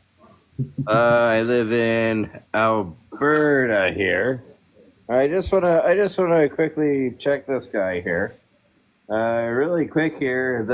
When he said Calgary has a population of 100,000, like, are you kidding me? They had 1.4 millions. One alderman. They had 1.4 million people in 2022 starters. Not only that. Can you tell me what elbows up means? Okay, so Gordie Howe, which was like the Wayne Gretzky before player, or whoever. What's it got to do with elbows up? What does elbows up mean to you? It's a political ploy to draw attention to the Liberal Party, because we had an interview with Mike Myers, and he was passionate about Gordie Howe's elbows up. When you go into a situation, you need to fight hard for it. And since we're fighting for our sovereignty with the United States, elbows up, we can't be soft. A soft approach will lead to annexation. So elbows up pretty much means, Okay, I'm sorry to interrupt, host, but where are you from? Where are you from? I was born and raised in Cranbrook area. Been here most of my... Yeah, and I've been out on Kootenai Lake. I've managed a rural hospitality business out there for the last 12 years, but I'm back in town helping vulnerable populations. Vulnerable population. What is vulnerable to you? You know what, Wade? I think you're... you know what? Yeah, I'm just not going to go there. Thanks for popping in, Wadeness, but if you got some legitimate questions, I'd love to have you. But I got a funny feeling you're just here to waste people's time. Stace, we lost you there earlier. Hopefully we can get you back. Have you got a question for Reggie? I did, and then he answered it. So I'm just going to listen for a few minutes. Thanks. Yeah, well, thank you for being here. And we'll throw back in the comments here if anybody's got a question out of the comments here. Don't see anything. Beautiful. Have you got anything else you want to throw out there? Well, this poor man will say, "Oh, I don't want her to talk to me anymore. She's in Atlantic, Canada." Yeah, someone beautiful like you, of course. No. I like your approach and what you've actually talked about, because that actually is I was listening to that point. You're right. There are a lot of other places that will buy our garbage, and they go through and they do some processing in it. The reason I mentioned what I said earlier is because I know that it was probably about 2 to 3 years ago, but there was a young man, and he was somehow, I don't know if it was just that it didn't have the facility big enough for it or what, but he was making what looked like they were cinder blocks, but it was made of plastic, and they were being used to actually build homes, more temporary homes for our unhoused people here, when we were trying to do like more of a pallet community for some people. And I just thought, wow, that was an amazing idea, because I'd heard of like the biofuel being done from people who were actually using this, for their fuel in their cars instead of buying gas, right? They were, going through and processing that. And I thought, well, geez, that's a fascinating thing to do. And it's not wasting anything. I mean, you might walk around smelling like fries, but hey, who doesn't mind that, right? Like, unless you work at McDonald's. But, I just think that, to me, again, as someone who's grown up around the Atlantic, and I've seen what has happened in, with so much and change with the erosion that's happened to the, in the world and things like that. And I know that we recently, we had ours lifted, our coastal protection. And there's a lot of people that are up in arms about that, because if you know anything about this side of the country, I mean, we do have some pretty wicked storms, and hurricanes will come through, and they can do a lot of damage. They will uplift our trees. They will take everything down, and they can't be put back as fast as what they are being taken out, right? So to try to find something that, again, if we didn't have to go through making steel, which I know is very difficult to avoid doing, but again, there's a lot of damage that does with tailing ponds and things like that eventually have to. So if we could have, and I get it, it's not popular, because one province in this country employs how many people because of the oil and gas sector, and they come from all over the country, right? Like, how many guys from Atlantic Canada that I went to school with all hit high school, boom, gone, went right to the patch, and they never came back. I mean, and they did 20 years later, and then they complained because we were so expensive here. Well, what did you expect? We pay taxes, like we pay all taxes. I don't know. I would just like to see some more things done in the green thing, green energy, because I just think it would be much more safer for everybody. We are having too many issues happening with our environment. Those things have been happening for years, but there's no change that is being done to try to stop them, or at least slow them down. That's my thing. Yeah, a point on that, Beautiful, is the government is doing a lot of things, particularly around the environment. Where we have a real disconnect is, and I think I brought this up earlier, Ottawa is so far away, and provincially Victoria here in BC is so far away. Our MPs, they are worried about playing politics rather than actually connecting the dots that people have and addressing their frustrations. That's why I think my central portal idea is important. While you were speaking, I was thinking of the selenium that comes out of, say, Teck's mines going into the water systems. We need to protect the environment. We need to make sure that we're holding these companies to account and having every possible measure for mitigation if there ever was God forbid, a disaster. But what we have been working on within the government, it's really comprehensive. You see the flags outside, F Trudeau, or now the F Carney. You're always moving the goalpost. But it's so much more than that. And what we need to do is promote to everybody what we are doing. So if we have a riding specific portal and there is a victory that we did do for the environment, let's make it where everybody knows about it. If there's a victory to make it where a family can have a bit more money because of a grant they can apply for, or a senior that got to get into a home at affordable price because we did underwriting to fund a development for, say, 30 homes on a property, working with the upgrading the local infrastructure and having variances for, say, water and septic, and there can be a central area where their care workers can be there. There's so many victories that we can do, and so many victories that are coming, because Mark Carney has a vision for this country. He is looking 10 years forward, and we need strong minds to make sure that our voice here in the Kootenays is heard, because we do have a lot that's happening, but we need to bring the constituency closer to Ottawa, and Ottawa closer to our home. I think that's a great answer. So, just want a quick plug for the show. Welcome aboard. If you're just joining us, I am your host, Mr. Radical. The show is Radicalized here every Saturday at 6 o'clock Mountain, 8 o'clock Eastern. If you miss a show, you can catch us on YouTube. You can also catch us on Discord. If you're just joining in, welcome to the show. We have as our guest for the second night in a row, Reggie Goldsberry from the Kootenay East region here, our Liberal candidate. You get a chance to put him to the task and throw your questions at him. If you're in the box, please welcome up. Invite yourself in and throw some questions at him. Treaty, I know you're asking, so jump in there. Okay.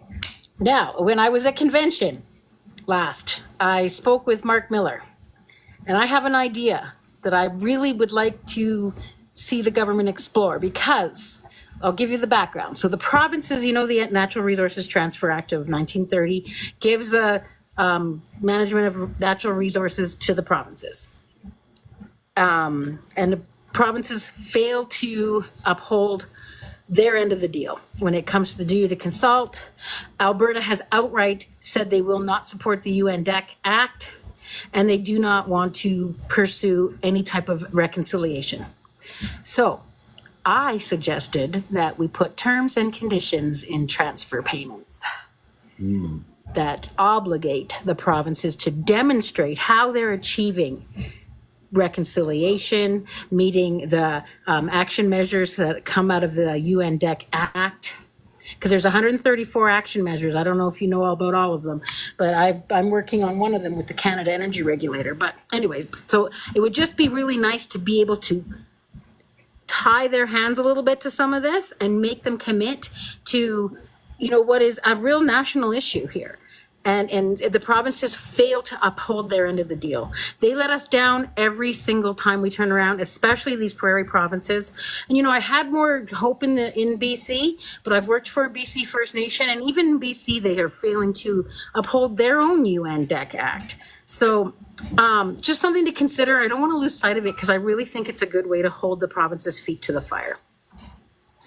Well, and Trudy, someone like yourself, you should be involved directly with these discussions. Like there's so much that we that happens within the government, and we're not reaching our hands out to the right people to bring them to the table. I think your member of parliament can really be a leader in this aspect of wanting to be involved in the discussions. A perfect example is the Columbia River Treaty and the negotiations. It's federal jurisdictions because of the water and how it ultimately reaches the ocean, but it's been delegated to the provinces to negotiate, because it's the province, to the province of BC to negotiate, because of the prominent role of how it affects the province. Like, this is huge within our area, and the fact that our MP didn't even request a observer status on the committee that's talking to the United States. Like, we need to bring the right people into the discussions. And I have mentioned the portal. You know, I do beat this horse a lot, because I think it's really a modern way to address a lot of the issues that people have. You know, what's eroded the trust coming from Ottawa. So I want to rebuild that. And so that's why I think that a way that we can include people in these discussions are through forums, are through, you know, what are you skilled and know about? Because people are on the front lines. The MP is kind of, you know, intermittent. They need to speak to and work with, be the glue between all the different layers of government. But one thing that's often forgotten is, oh, I got elected, so I'm going to play politics. And the MP's job isn't to play politics. It's to understand the issues, you know, make sure you have a good understanding of it, find out who the leaders are, bring them to the table. Let's talk to them with the power brokers, find out the solutions that need to happen, and address them properly. So rights holders, the Indigenous, there's so much that's left out. And I want to be an ally and a champion, and make it where we are bringing the right people to the discussions for anything that we're doing within government, because there are treaties, there are agreements, and we can't be like the United States and just toss them out the window when, you know, it gets inconvenient. That just erodes trust even more. Thank you. And I really appreciate that. And I agree with you that the involvement of MPs is really important. However, our MP is Mike Lake, and I think I did talk about that last night. And we did go to a roundtable, and I will continue to engage with him. And, you know, to be honest with you, the party, your party, the Liberal Party, my party too, has asked me to run as well in the last two elections, but I live in rural Alberta. I would never be able to door knock or meet my neighbors. Like, I have actually had my neighbors fire guns one time when they saw me out on the land, so I wouldn't feel safe to do that. But I am thinking about maybe the next provincial election. But, you know, it's still such a challenge, because it's really hard to balance all of these interests. But, and also, before I forget, I want to thank you for continuing to say rights holders, because so many people want to lump us in the stakeholder basket. So I really appreciate that. Thank you. Yeah, I agree. I think we need to create better ways as federal and provincial governments to involve the people. People have been left out of governance for far too long, and this is why I think we're seeing so much ignorance when it comes to how our governments work and how we govern this country, what the jurisdictional boundaries are. You know, people don't even have a clue about Section 9124 and how that outlines the jurisdictions of each, the federal and the provinces. And, you know, people, like I talk about Section 35, they have no clue. And so I like that idea a lot. And I love that you've had 2 nights now sitting with us having these conversations, and I hope that we can do it more. And it would be really nice to find a way, even another food for thought is for folks like myself who have a conservative MP. Yes, I'll continue to meet with that man, but I hope that I can find an avenue into the party so that I can continue to engage this way. Good for you. Fight the stigma. I support that 100%. Yeah, thanks. Cole Howard, welcome to the show. If I could get your age for legal purposes and give us a rough idea of where you're from. Have you got a question for Reggie? Yeah, I do. I'm 26. Welcome to the show, Cole. Yeah, so my question is, I was reading the CBC this morning, and your guys' platform was announced, and it's committing $130 billion on top of the already allocated budget, which was already a deficit. How do you guys plan on paying for that? Well, ultimately, we're going to grow the pie being the gross domestic product, because once you invest in your economy, the slivers each ultimately get bigger. And if you look at the plan, we do really need to invest in the Canadian economy right now, because with the threats and the challenges that are coming from the United States, if we were to really lay off the gas pedal right now, we will go into probably the largest recession in our history. So I do need to read more into exactly how everything is coming out. It is a large number. It is a lot of debt that we ultimately have to pay.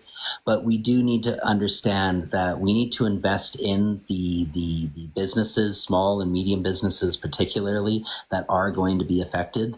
There are going to be a lot of people laid off. There are going to be cost increases across the board that are going to put a lot of pressures onto Canada. And if we don't have a really forward-looking perspective of where our country needs to go, this is investing in the industries like the batteries. You know, I see the Conservatives, they say, oh, how can you invest $3 billion into this battery factory? And it's just, you have to look at the life of this factory and the 60 years that it's going to be there. The upfront cost of paying for something like that versus the economic benefit it's going to provide for the region and Canada over the 40 to 60 years of the life of that. You know, it is a really smart investment. And Canada's competing with, you know, strong countries like France and Germany and the United States and Russia and China for these contracts. So if we can get them here, it makes it where there's going to be a lot of exemptions under the CUSMA agreement, which is the NAFTA 2.0.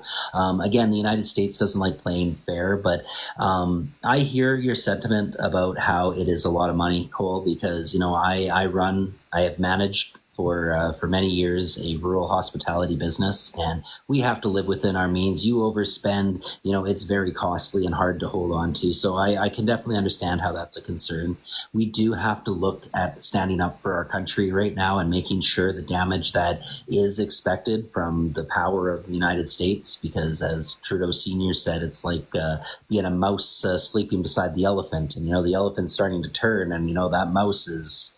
And I'm not saying that we are a mouse. We're a very strong economy. But if we were to take off the back pedal and do what Pierre Poilievre wants to do, and you know, cut unnecessary spending and pretty much make it where the supports that we have that are already supporting a lot of people, you know, get a lot worse, and make it where there's going to be an even worse affordability.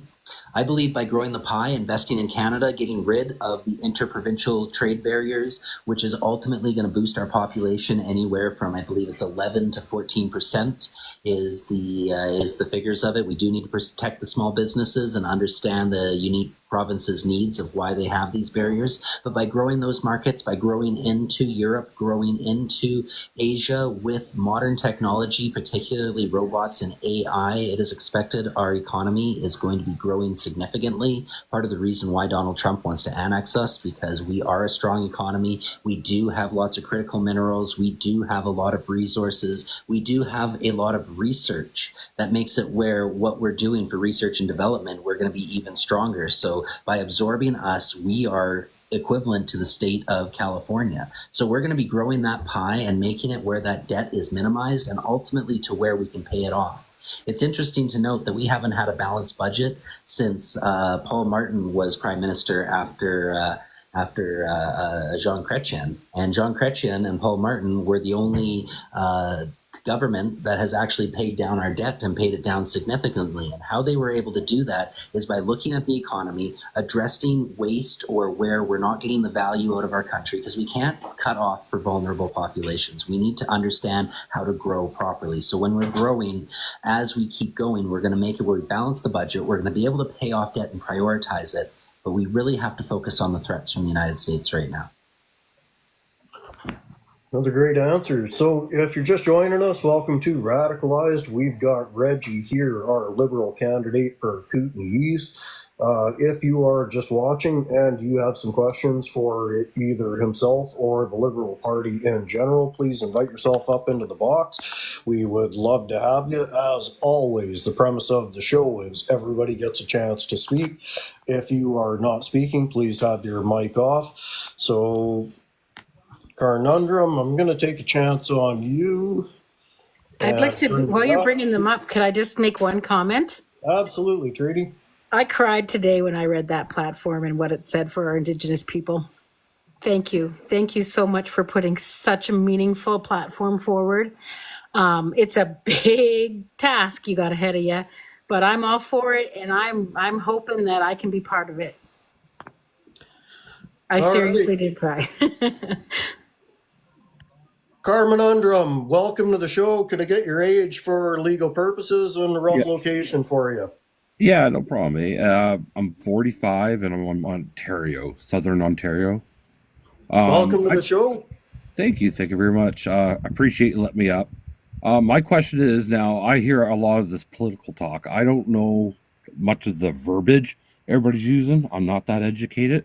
But what I do know and what I do see is the common thing is happening here with the cost and everything and budgets and stuff is minimum wage. I keep bringing this up and nobody brings it up. Nobody talks about it. Why is that?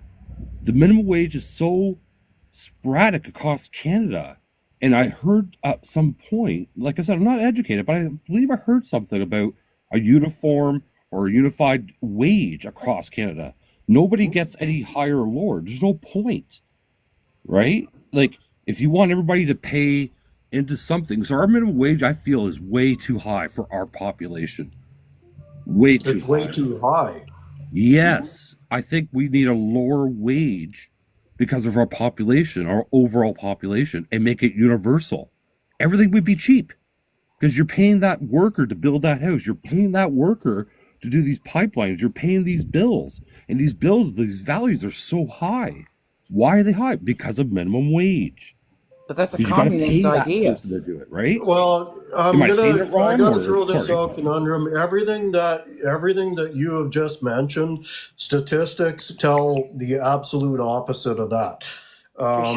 There's no, I mean, I'm not sure how you, because yes, wages are absolutely the number one expense of all businesses, but we've also in the last 10 years seen record unprecedented profits while the wages have remained stagnant. So I'm just struggling to understand where your supposition is coming from in this case.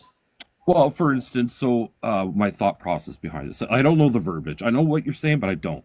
So what I'm thinking is my thought process behind it is here in Ontario, where I'm located, minimum wage is $16 an hour. I was on a platform, I believe, another platform. I won't say it because we're on TikTok, but on another platform, we discussed what West Coast minimum wage is, and it's much higher. And see, there's the unbalance factor. Why are they so much higher? And things are so much more money over there. Well, because my loaf of bread compared to your loaf of bread, they're the exact same loaf of bread. We're paying for the exact same ingredients, but for some reason you pay more. Why is that? Right? And so why isn't it the same?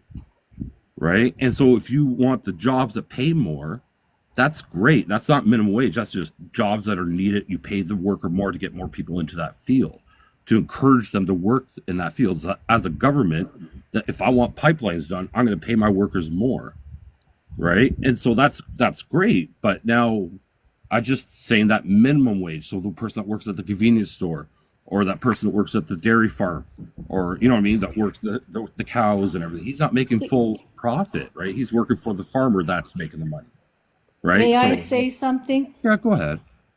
Okay. Hang on, just yeah, Pepton, welcome to the show here. Could I get your age and a rough location for you, please, for legal purposes? Sure, I'm 65, and I'm Welcome to in the show. Edmonton, Alberta. Welcome to the show. Thank you. The one thing you got to understand about the minimum wage thing is that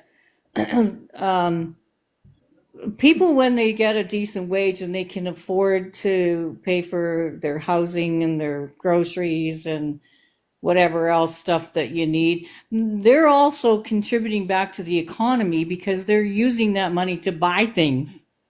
And if they don't have it, they can't spend it, right? So, and coming from a person that lived on AISH for a bunch of years since 2016, I can tell you that when I first went on to Alberta Works, I came from the oil and gas industry, by the way, and I was making probably about $86,000 a year as a purchaser.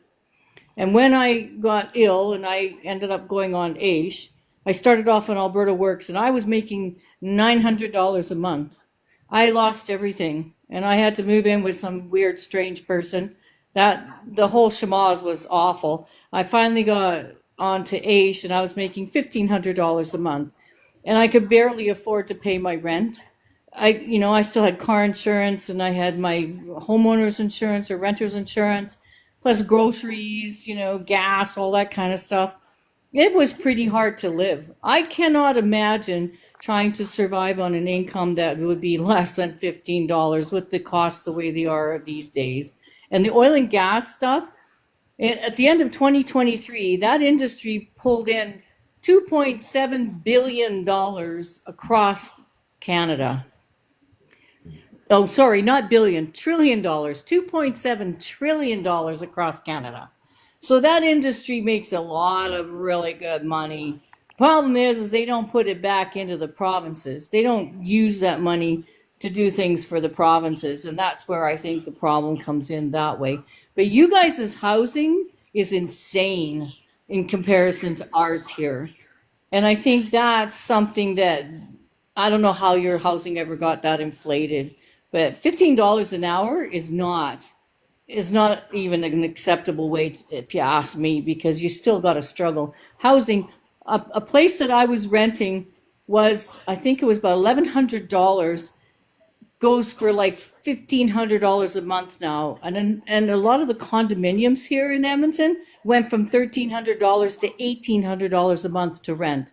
Can you imagine trying to live and pay your rent on $15 an hour? You couldn't even pay your rent. No, I just need to throw it out there for our viewers. If you're unfamiliar, AISH is the Alberta version of disability.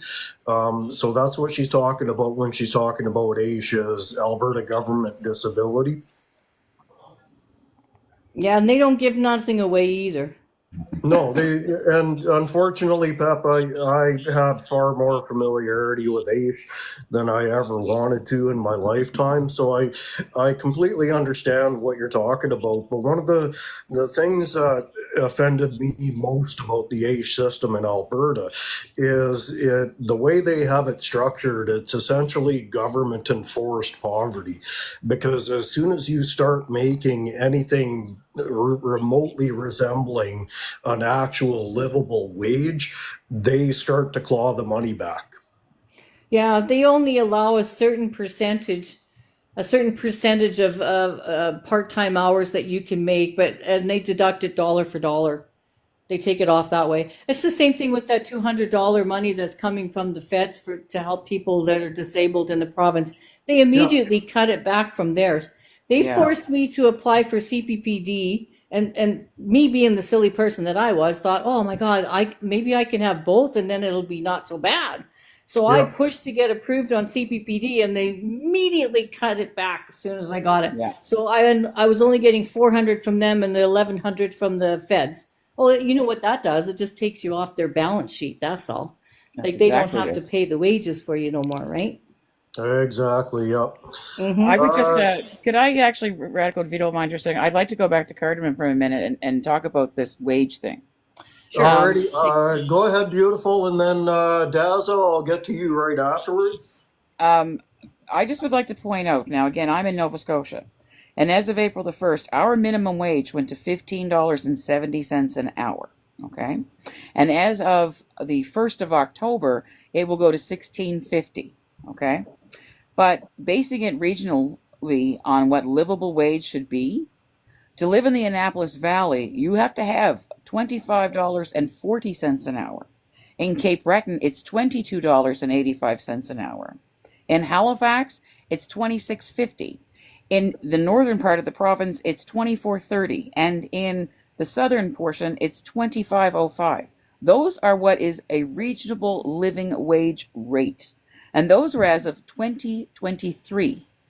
So these are still 2 years behind of what they were. You compare those numbers to what is the minimum wage as opposed to a livable wage. And even that minimum wage as of the 1st of October is still going to be $9 less an hour in the lowest portion of this area. So the point being is that we do need to have better wages. The ones who don't need to be getting it are the big bonuses for these companies of presidents who don't do anything to get that money except make money for the shareholders. I'm sorry. They don't deserve to have. And I'm speaking from someone who has to deal with our only energy source in Nova Scotia. We don't have a choice. There is a monopoly, and you have power or you don't. You can't even do off-grid because the solar panels have to go through them in order to do it. So that is a bad monopoly. That is dirty politics of that one. And so how do you expect people, though, to actually live if they can't afford? Because a place of bachelor in Dartmouth here, just outside of Halifax, the other side of the bridge, that is going for $1,300 a month now, if you're lucky. That's a bachelor. The only room you have in there is the bathroom. Yeah. Right? You can't have more than one person in there. You might be lucky if you have a couple. But God forbid if you have a fight or someone pisses you off, you got to go to the bathroom just to get away from them. No one needs to be living like that. I lived in a bachelor. I had to go to the bathroom just to get away from myself sometimes, right? So, you have to understand that average rent now in this city alone is going for $2,500 to $2,700 a month. That's for crazy, a 3-bedroom apartment. And that's not including utilities other than water, and you might have heat. But most places now, they have their own heat pumps. So most places are also charging for their water now too. Exactly. A lot of places are charging for their water. Yeah, because it's water heating. Exactly. At least in Edmonton it is. At least here in Alberta it is. We have water heating in our condos and apartments and stuff. I remember that when I was in Edmonton. So yes, I remember what that was like. But I mean, so I have to ask, I'm not quite sure how why you feel that we should be making less money while these big corporations get to be making us pay so much more. Well, I guess I'm a little confused. The way I was going to put it is the only people that make exceptionally good money is the oil patch. No, they always make their money. Oh, it's insane. They do, but at what cost, right? Really, at what cost to them? I worked for Syncrude. I worked for Syncrude for 6 months when I was in the oil and gas, and they were the most useless, poorly managed company I've ever worked for. They are. And I can say that from, again, family experience. Yeah. And my uncles that were involved in the patch, the whole bit, that was, no. Syncrude is not a good company to work. No, at all. No. When I was doing purchasing for them, they had really tight rules, right? okay, you can't tell anybody how much they're spending on all this stuff. You can't let them know the cost of anything. I'm like, okay, that seems dumb, but whatever. And I got a planner that come to me and he says, oh, I need this box of bolts and I need it at the site today. I said, are you serious? You need it for today? He goes, yeah. I said, do you have any idea? And see, this is me. I don't follow rules very well. Do you have any idea what that's going to cost? Oh, no. I said, well, for me to hotshot that from Edmonton up to the patch, I said, it's going to be $1,000 just for that measly, shitty little box of $30 worth of bolts. And I'm going to spend $1,000 getting it to you. What happened to the last one you had? Well, when it got up here, it got misplaced. I said, oh, that's always good. Really good going there. Yeah. Well, you know, we don't have receivers on at nighttime. I said, so why were you having it hotshotted up there if there's nobody with a brain to receive the stuff for you? And then he goes, well, I said, I tell you what, Ackland's has got a truck that goes up there in the morning and he'll be there by 7 o'clock. How about I get it on that shipment? Okay. Yeah, that's a good idea. And I said, there you go. No wonder, you know, I mean, it's just the way they think. They're so stupid. But they also don't, they're also not privy to things that would make them use common sense. Hiding the cost of what we spent on things is not being smart because they need to know, right? And I mean, there was a whole bunch of other dumb things that happened when I was up there too. I just couldn't stand working for them, so I came back to Edmonton. I said, that's enough. This is 6 months this of has working been here. common from the oil patch since the 1970s. We know that they had the same climate data that everybody else did, and they chose to hide it and deny it. So that's the reality of working with the oil patch when you're not in control of what they do. Daza, I want to get you in there, and then Fernando, I want to get back to you. So Daza, welcome to the show. Can you give us your age and a rough location, please, for legalities? Over 40 in Canada. Welcome to the show, Daza. You're with Reggie here, the Liberal candidate for the Kootenay East region here. Have you got a question or have you got anything to add just to the conversation? Yeah, I got a question. So, do you guys support LGBTQ plus? Yes. Yeah. So at the Niagara rally, Carney was questioned on how many genders are there, and he responded 2. How does that make you feel? Well, if you're asking me directly, I would think Carney is talking about biology. However, this is a complex issue that you know I actually met with the group in Creston earlier today, and there needs to be a lot more education put out there, and the education's already there, but I definitely take the side that we need to bring people to the table and talk about it. So if there is information on there, you know, someone like Carney, I'm sure, is privy of it and he's playing politics with his response, but how you feel socially, how you feel in your body, you know, it's very important that you are empowered as an individual, no matter what you believe, and that what you believe doesn't affect others. Because from what I'm told, there's a very small group of people that really take it on themselves to disempower, you know, the 2S LBGTQI plus community, and all the challenges that need to be overcome. You know, particularly rurally, because you know a few loud voices seem to permeate so much, and then you have big platforms. I don't think we can announce platforms on here, but that make it where you're in a less safe environment. We've taken moderators away, we've taken fact checkers away. Now I always say you need more information to combat information, but there are specific communities that are targeted from these groups, more extreme right groups, and I reject their rhetoric. I think we need to support our communities as much as possible, and you know, it breaks my heart that people are put in vulnerable situations when, you know, people don't know who they are, they don't know their story or what they've walked or where they go. No, the Liberals will always stand up for our 2S LBGTQI plus community. Well, there was a follow-up question. Happy welcome to the show. Just one sec, So there was a follow-up question to. Okay, cut me off. Okay. Sorry, just 1 second here. I've just got to do a plug for the show here.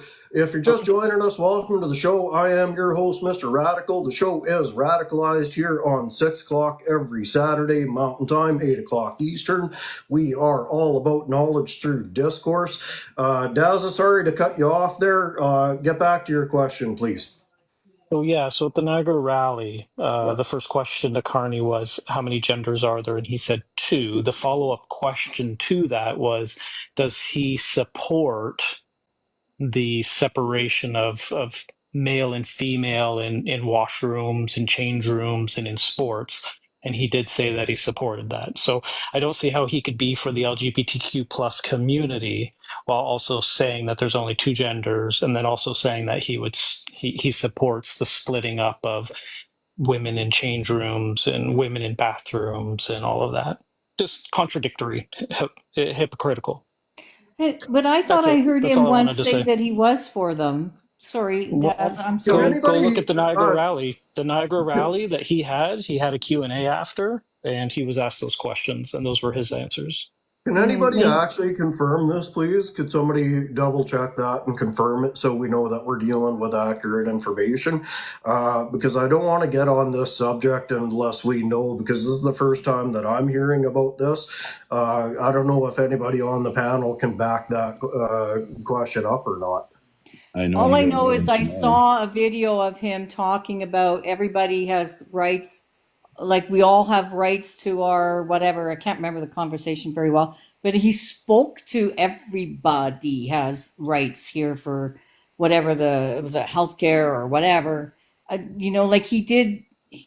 It was basically meant to cover everybody at the time. Maybe he just defaulted to the male and female because that's what you grew up with. I don't know.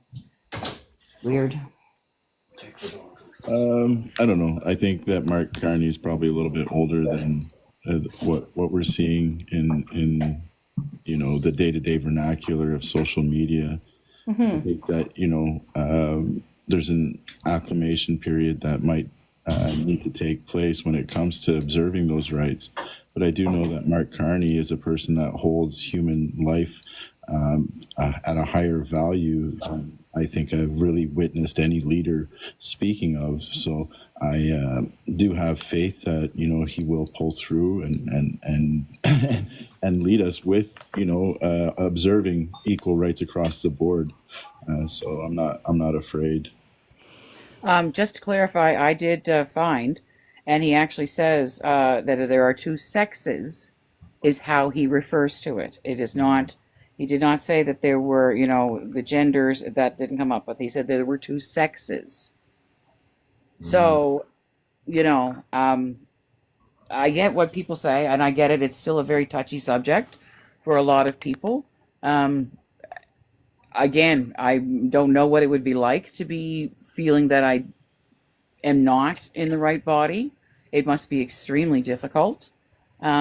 And I still think it's a very touchy subject. Again, we have so many people who we can't even talk about abortion. That is still a touchy subject for a lot of people. So to throw into the pool that now we have people that are talking about, what they identify as and what they may need to change about themselves because they don't feel that they are living their true self. And I'm all for that. If that's what you feel that is the case, then that is your right to do. We have the freedom of expression in this country. You have the right to state, I don't think that this is who I am and this is what I want to be. If that means that you are going to put on a pair of high heels and put lipstick on your face and you're going to wear a dress and it does not fit the outfit doesn't fit what everybody is expecting, well, whose problem is that? That's not your problem. That's everybody else's, and they need to deal with that. And if they have a problem with that, then they need to really examine something about themselves. In the Charter, I think that's the thing. In the Canadian Charter of Rights and Freedoms, the main directive is that all Canadians are entitled to a safe and secure environment. So that, alone would protect people legally. You know, I'm just saying, if he's going to uphold the charter, then he's going to observe the rights of every individual human in this country, whether or not he has the aptitude or the training in this particular area. I think, you know, I think we should look to him maybe assigning somebody to that instead of him taking lead. But I'm not sure that he's even thinking about those things right now. Yep. Jane, welcome to the show. Could I get your age and a rough location for you for legal purposes, please? Shit. Hello, Jane. Struggling with your mic, maybe? Hi there. Hi, Jane. Welcome to the show. Could I get your age and a rough location for you, please, for legal purposes? Way too old to tell. Coming from Ontario. Welcome to the show, Jane. You've had a chance to listen in. Have you got a question for Reggie, or do you have a comment on just what we're talking about in general? Reggie, I've liked what I've heard so far, and whoever is going on about Mark Carney there, he said he will uphold our charter, and that includes everybody. So there's someone in there that's spreading all kinds of stuff in the comments there that, anyway. But isn't this a typical ploy from that side to take any sort of a sound bite and use it to some sort of advantageous purpose for people that aren't discerning enough to look past a 2 or 3 word slogan? I mean, there is a reason that PP, let's face it, Pete Pooliver has got nothing except 3 word slogans, but the reality is he keeps using them, not just because it's the only tool in his arsenal, because with the crowd that he's after, it works. I just saw the Yukon News article, and it said that he commented that we are all Canadians, and it was regarding the LGBTQ question, and it was Yukon News. I mean, he's also observed, you know, the missing and murdered Indigenous women, and he also acknowledged when they were identified publicly, and I think that he's also talked about how Indigenous nations across Canada are going to play a vital role in going forward. I think the man is clearly dedicated to bettering Canada as a whole, and judging by his dialogue, he sees a solution with a plan and has a costed platform versus the other candidate that really doesn't. And I think it's a 2-horse race right now. And that's kind of disturbing on multiple levels because, you know, our democracy functions in a multi-party kind of governance. So I think that would be my big question would be, like, are we afraid of edging closer to the United States in style government, politics, and social media, and you know, media overall? Is that going to start taking a foothold in Canada and deteriorating our identity? Is it has already, hasn't it? As far as I'm concerned, because if you live in Alberta like I do, there's so much of the rhetoric coming out of the US with all these guys going, they want to leave and go be part of the US. And I'm like, you know, the door's there. You've had many times, you know, there's many opportunities. If you're not happy with being a Canadian, there's the door, help yourself. and there's lots of that rhetoric in here in Alberta, and it's actually, it hurts. It just hurts because Canada is not the US by any means, and there's no way anybody should be wanting to move to.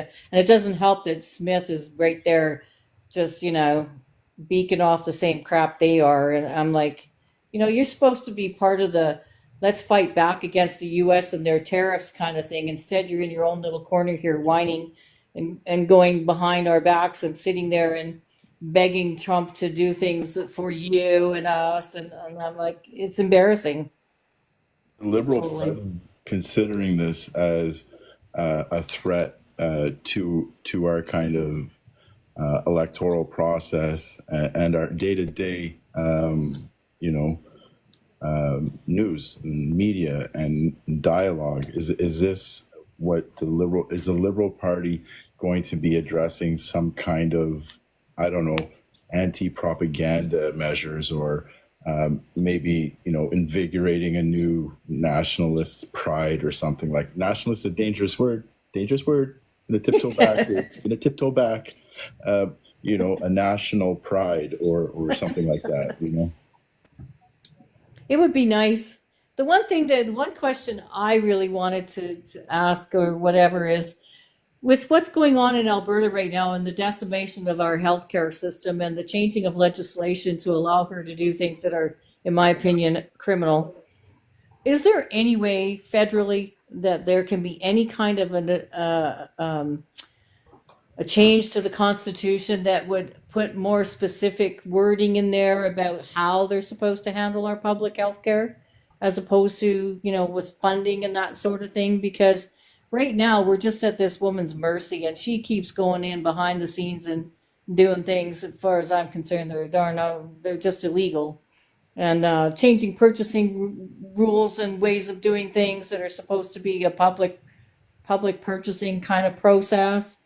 And then, like starting up privatized clinics with public funding and not telling anybody, just stuff like that she's doing. Changing the laws, like she changed the legislation with these actually it was originally started by Kenny, but the red tape law that was put into place was to allow them to get rid of the one provision in the mineral rights law that we had to go to the lieutenant governor to get permission to approve access to the mineral rights on federal land. And they've taken that provision out of there now, so they can actually approve it themselves. And we've got all these coal mine companies that want to start up in Alberta now because of that, up in the Rocky Mountains. Things like that she's doing. It's absurd. It's crazy. Reggie, is there a plan to address the healthcare issues financially? Is there going to be more of a federal? Is the burden going to be alleviated a little more federally? The cost of hospitals. Is there a plan? What I see as a viable plan is the country, whether it be from the federal government or administered through the jurisdiction of the province, is there's a lot of money that's been added to it over the last 10 years, but there hasn't been a lot of outcomes ultimately.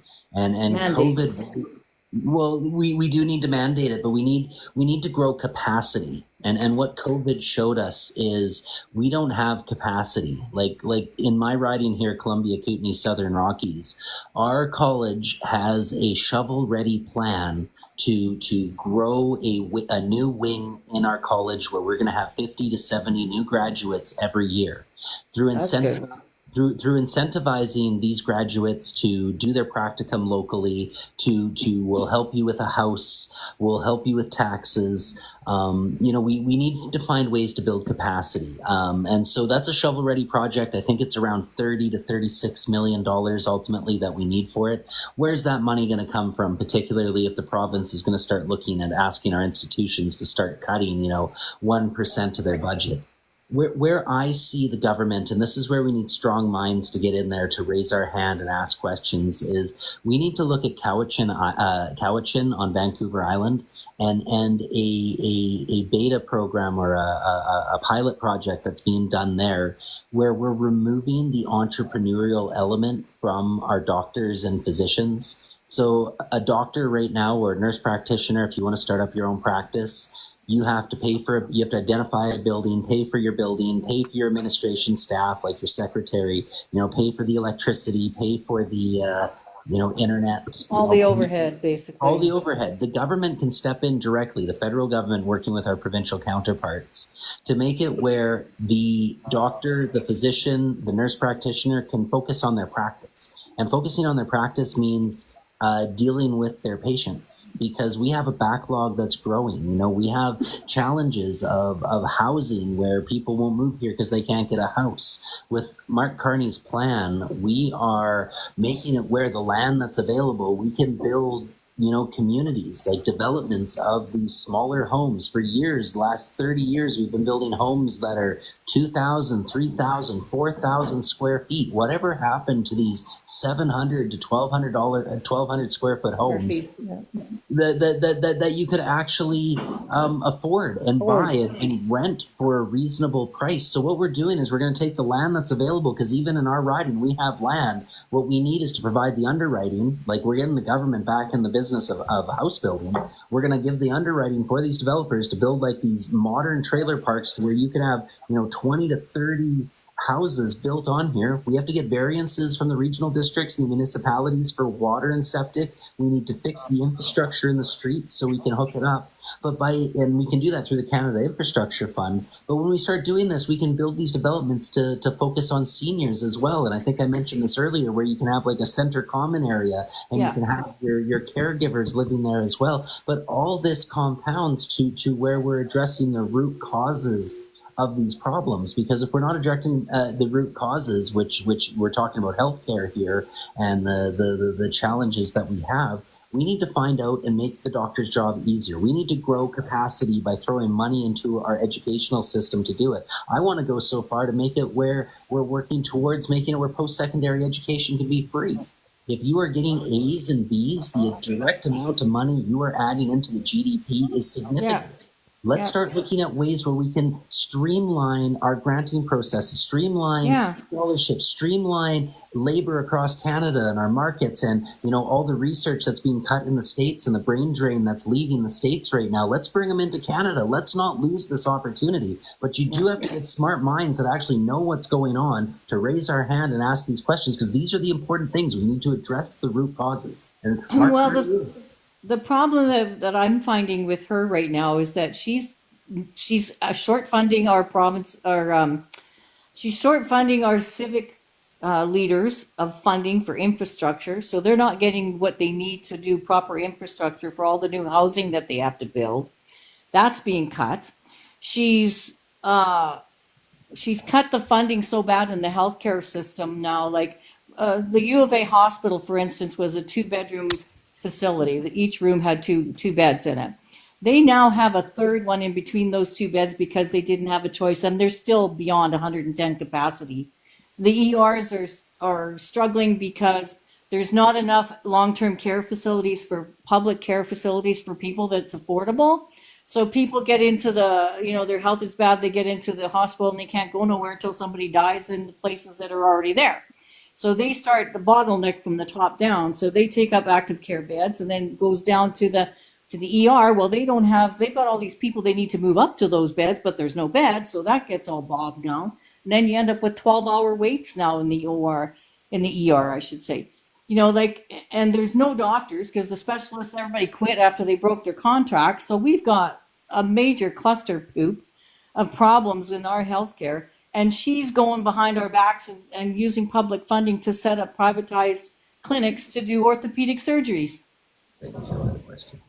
You know what I mean? So this is huge. What she's doing is about to collapse our healthcare. It's on the verge of collapsing. There's not much left that can't be done before it does.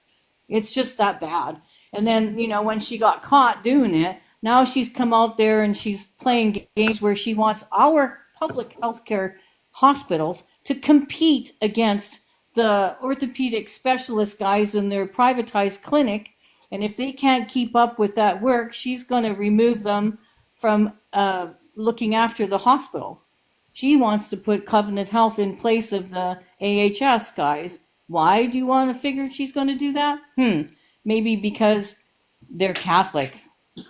And Catholic brings about no abortions and no MAID, no assisted death thing. And I have just got such a problem with that. I am so angry right now about that because I'm a diagnosed palliative bone cancer patient because of our screwed up healthcare system. And I'm at some point going to need to use MAID. So if she turns all our hospitals over to Catholic-run administrators, how am I ever going to have the choice to do that? Yeah. I've got to jump in. Carmen Undrum, you've been super patient. Thank you so much. So, Carmen Undrum, I want to get you back in on the conversation here. Yeah, greatly appreciate it. And it's Cardnundrum. It's My apologies. No, it's okay. I don't wear people these understand. just because they make me look fabulous. No, I had the name because the life is a conundrum, right? And I just used my last name. Carmundrum. Right. So anyway, my question, I want to go back to this. I know I'm going way back. Is about the minimum wage thing. To strengthen your position, you're a great guy. You're answering questions. I love your intake on things, or your look on things, and how things should be run. So my question is now, where's your thoughts on minimum wage? Are you all for increasing minimum wage and keep increasing it? Or are you going to hold back on that a little bit to help the sum so the cost of things don't increase that much for us, that people are on a fixed income? So your thoughts on that? Sorry. Yeah, so we need to grow the small and medium businesses that are paying above the minimum wage as much as possible, because I do agree that often minimum wage does not reflect the living wage. So we really need to grow the jobs to make it where people can be proud of their work, be committed to it for years, have opportunity to move up, with their own professional learning. And, the Liberals there's great grants out there for education and businesses. So say you're an entry-level employee making minimum wage, the business has opportunity up to $10,000 to pay for your upgrading so you can become a manager. So you sign a contract with that business where you'll stay with them for 2 years plus the time that you go back to school. That business knows they can have a reliable employee. That employee is no longer at minimum wage. They're into, say, the low to mid $20 an hour, and then they're helping their life. They're moving ahead with their goals. The business has security. So minimum wage, I see, is more a way to hold corporations, particularly large corporations, to account. Because if minimum wage was $6, the Walmarts, the Loblaws, the Staples, and I do see how they do try and support their businesses, but ultimately they are accountable to shareholders. And if they could pay less, I'm sure there would be discussions around the table ultimately where they will. But we need to look at this as more of a long-term issue, and a great solution I see here is tying the business's tax rate to the gap between the lowest paid worker and the highest paid worker. So if your top person in the business is making, 60 times the lowest paid worker, then, say anything over, and again, we have to have these conversations to figure out where these numbers would be, but anything over, 30 times the lowest paid worker, your tax goes up. So that business doesn't want to pay tax. So the incentive is to that business, if we raise and pay these people lower down more, we can pay these top people more. So these top people are going to be like, well, raise that minimum wage a little bit more. These are the forward thinking discussions that we are having between like on the phone calls with the Mark Carney team. We need to find solutions for the future, and we need to incentivize businesses, and minimum wage doesn't incentivize the business. It makes it where their costs, hey, how much is this going to tie into the cost formula? If we can make it directly where there's incentives for the business to raise that minimum wage, that's what we need to focus on. So Carnundrum there, it's not just as simple as, should minimum wage be across the country? We need to look at how we're growing above minimum wage, because with inflation, everything is always raising. So we need to make sure that these growths are tied to inflation in some way, and we do that through incentives. So focusing strictly on the minimum wage, I don't think is the right perspective. It's how can we empower the businesses to pay more and make it where everyone in society can actually do better and be at a living wage minimally. Great answer. Alrighty, I want to jump in here and for 1 second here, I'm just looking at the time at 20 to 9. I think what I'm going to do, we're going on 2 hours with Reggie here, so I think if Reggie's okay with it, we'll cut her off at 9 o'clock here, go another 20 minutes. Does that sound alright to you? Alrighty, so we'll go another 20 minutes here and we'll get a full 2 hours with Reggie here. We want to thank him obviously for coming in tonight and giving us a perspective on where the Liberals are and more particularly to our area, what's kind of coming up for our own area. So maybe what we'll do is Happy, welcome as always. Good to see another Beaver contributor here on the show. Maybe we'll start with you and we'll just kind of go down the board for everybody's last question here for the evening. Last question for a federal MP, right? I've been a Liberal supporter since 2016. When Trudeau first ran, and Jean Chrétien before that. So I feel like human rights and those reconciliation, truth actions that have been going on have been my motivation to vote Liberal, along with environmental responsibilities. I would say that those are the three pillars of the federal government to work around.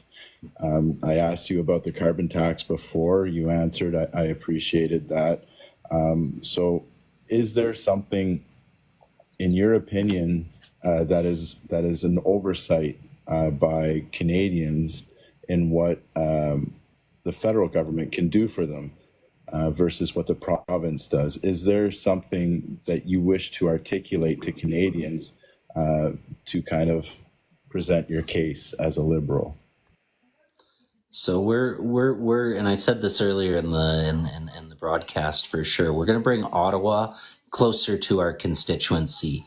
I am sure every Canadian on this call has more entitlements than what they know about. There are a significant amount of grants on the federal level, provincial level, regional, even big corporations like we have here, like the Columbia Basin Trust. There are so many ways that the government is supporting our population. Our populations don't know how to be supported. So I have the central portal idea, writing specific of every grant that you're entitled to, every bill that's been through government that could provide you, whether it be an incentive or the programs that we have. So let's make it where you can know about what's happening. Let's have a central site. Let's utilize modern technologies like AI so you can type in your situation. We can find all the grants. There's probably hundreds of thousands of grants out there. So let's find which ones you're entitled to, whether you're a senior, whether you have family,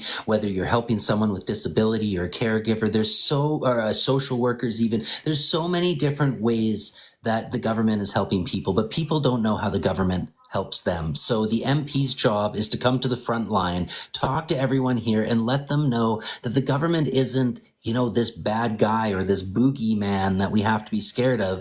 It's the MP's job to go through the Scooby-Doo and, he's wearing a mask and it's actually this guy, there's a lot of things that the government does. So this portal idea I see spreading all across Canada where every riding is going to have it. We are going to maximize the benefits for everyone. We are going to tear down the barriers between the provinces and make it where their market can grow, where every Canadian's going to have more money in their pockets. We do need to address debt, but with the threats coming from the states, we must take care of our people and our vulnerable populations. Through Mark Carney and his experience with, crisis management, economies, and budgets, he knows how we're going to grow this pie and make it where the slivers where everything is in there is going to grow. And we are going to be like the Chrétien Liberals and Paul Martin Liberals to where the budget is going to be balanced, but we're not going to be affecting the vulnerable populations that just need a little bit of help moving forward, or, the food banks that need a little bit more support. There's so many things that we can do, but the government, Ottawa seems so far away. And so I am passionate about this, and we're going to bring it closer. We're going to make sure everyone knows about it and really make Canada strong. Most importantly, protecting our sovereignty wholeheartedly. We need to fight hard, and we're going to make it better for Canadians. And I'm really optimistic for the future. Thank you very much. That was great. Well said. So you just going to the next person? Yeah, you betcha. You're next in line. We'll just go Okay. right down the line here. So what's your last Okay, option? well, my question basically is Danielle Smith is stopping us from getting federal assistance. She stands in the way of us getting it. That $200 that AISH got, she just deducted it from the AISH that are getting currently in Alberta. She's not properly funding our healthcare, and they haven't been for years here in Alberta, which is why it's in the position it is now. How do we protect our healthcare in the fashion that they're short funding it all the time and cutting things like doctors and stuff like that, contracts and everything? How can we protect our funding to ensure that the money that's coming from the federal government to our province is being used for what it's supposed to be used for, running our healthcare? Because I don't believe that's been done for so many years, and that's why our hospitals are in disrepair. Like they're, 1800, 1900s they were built, these facilities, they're old.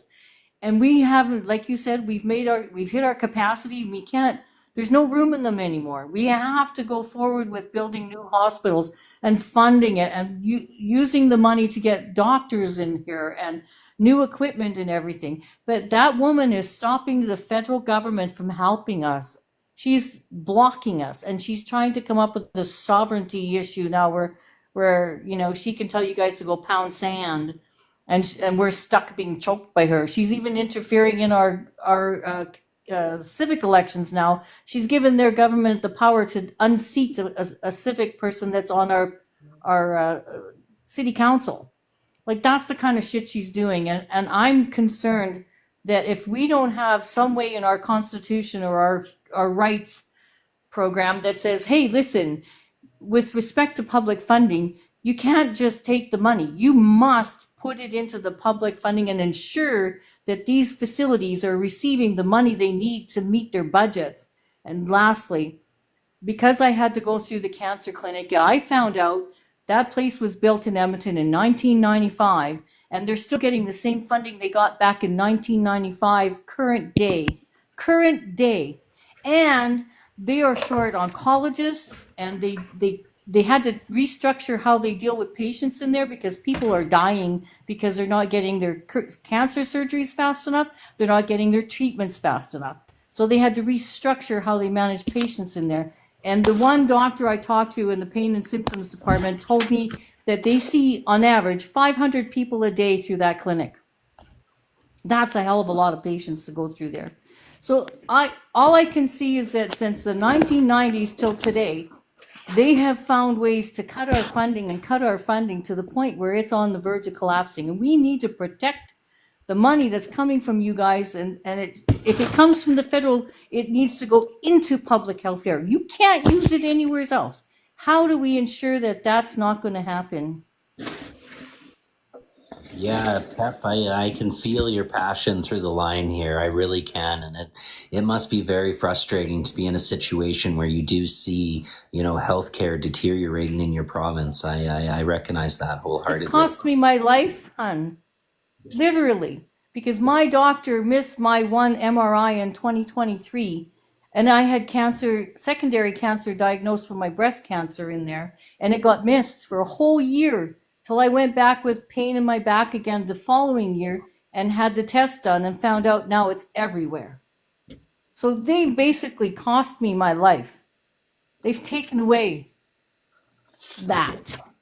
I can speak that the Mark Carney government, we are any future increases for the health transfer fund, they are going to be tied to outcomes, direct outcomes being family doctors and the purpose that it's there. Constitutionally, it is a provincial issue, which makes it hard to combat Danielle Smith and the charge that she has against the healthcare system.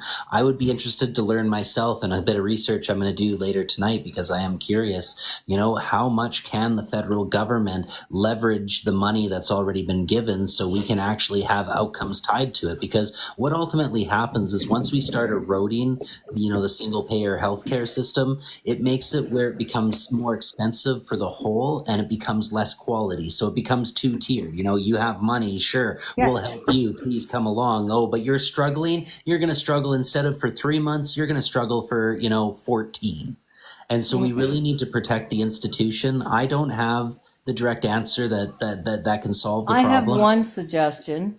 Please, I I'd love to think hear that it. the facilities, the hospitals, should send you guys a copy of their annual budget that they need for funding, and use that as something mark. I can't think of the word. You know, like to say, like, okay, this hospital has asked for this much funding to operate for the year. I want to see the other side of the equation being given to them. Like I think when something for you to use as a benchmark to go back and say, show me where you gave them the money. just going to interject really quickly here. I'm sorry about everything, but like the last time we saw something like this happen, Doug Ford tried to strong arm the government for extra funding for healthcare, and I think they put in a provision the last time where they were to ensure that the spending was done transparently and on healthcare exclusively, or they couldn't get the funding. So I think the federal government has heard what you're saying, and hopefully can be addressed in short order in Alberta. It needs to be, because she's doing illegal things and it's not right. Not right. That's me. You can move to the next person. Thanks, Pep. Pep, I just on a personal note from us here at Beaver Politics, strength on your journey. I wish there was something more that we could do for you here. But I'm glad that you came up and spoke your piece, because I think only when we actually put this kind of information out into the public sphere is the reality of the situation and how far it's come down going to become clear to the average person here in Canada, because I often wonder, how much does the average Canadian actually know about what's happening with our infrastructure? Yeah. It's just critical, because that money is earmarked for our healthcare, and to take it away and use it for something else should not be allowed. Couldn't agree more. I couldn't agree more. Thanks very much, Pep. Like I said, strength on your journey. All Thanks, our hon. love. Next would be Conundrum. Yep. I was just unmuting. So, excuse me. I want to revisit what you said about technology and the AI systems. And this is my last question. So, is there a budget or something for that? And if so, what's in that budget for this AI or technology thing? Because I've seen some things online that I really wonder why Canada is not really adopting these technologies. Is that a reason, just because it's not in the budget? Or if it isn't, are you going to do one? Is one going to be done in the foreseeable future, right? So... Yeah, so Mark Carney, and we saw this both in the debates, is positioning himself to look forward and where the future is going. Well, Pierre Poilievre is looking behind and saying, look at the last 10 years and how everything has. You know, we've changed the bus driver in that sense, and this bus driver has a lot of experience to weather, you know, challenging storms and crisis like we are. Like we're going through. So, you know, when it comes to implementing, you know, AI or implementing robots or upgrading our critical infrastructure or our power grids or information like that, we are understanding that we need to be on the forefronts of these conversations. You saw this under our last government, and looking at the battery plants being made here in Canada, you know, the upfront costs can seem a lot, but if you look at the, you know, 40 to 60 years in the life of these plants and the amount of value they're going to be adding to the Canadian economy, especially as there's economies of scale and we keep growing as AI and robotics keeps growing. So we do need to be on the forefront of that. Mark Carney is on the forefront. We we are having these discussions, but it doesn't mean you just go in with, cannonball. We need to bring the right people to the table to make sure that our interests of constituents are being upheld in the very most. We're not just going to, throw the baby out with the bathwater and say, oh, AI and robots are going to solve everything. We need to make sure we're having the right discussions to do it. I do see it infiltrating a lot of aspects of our lives, like agriculture, and how it's going to allow for a real boom of food, and food will become abundant in our country. I see it going into medicine and making it where we can run trials of medicine much quicker. There's a book that I just recently finished called the singularity is nearer when we merge with AI. And it's interesting. There was a non-political view of what the future is and where technology is evolving, and how within a short time, even like 2045, a lot of AI and robotic integration in our society is going to start getting to the maturing stage. And once it gets to that stage, there's going to be a lot of prosperity, a lot of excess, whether it be energy or food or taking care of our population. So in that sense, I'm very optimistic for the future, and I'm thrilled to be one of the smart minds talking with Mark Carney to prepare for it, because if we're not strong, we're going to lose our sovereignty. The USA, the White House just confirmed that the other day. We need to be strong, hold up for it, and be competitive. With the brain drain leaving the United States because of the cuts to research and science and education, Canada is opening our doors and streamlining the process. So we're going to be on the forefront, and we are going to be looking at the next 10 years and setting our economy up properly.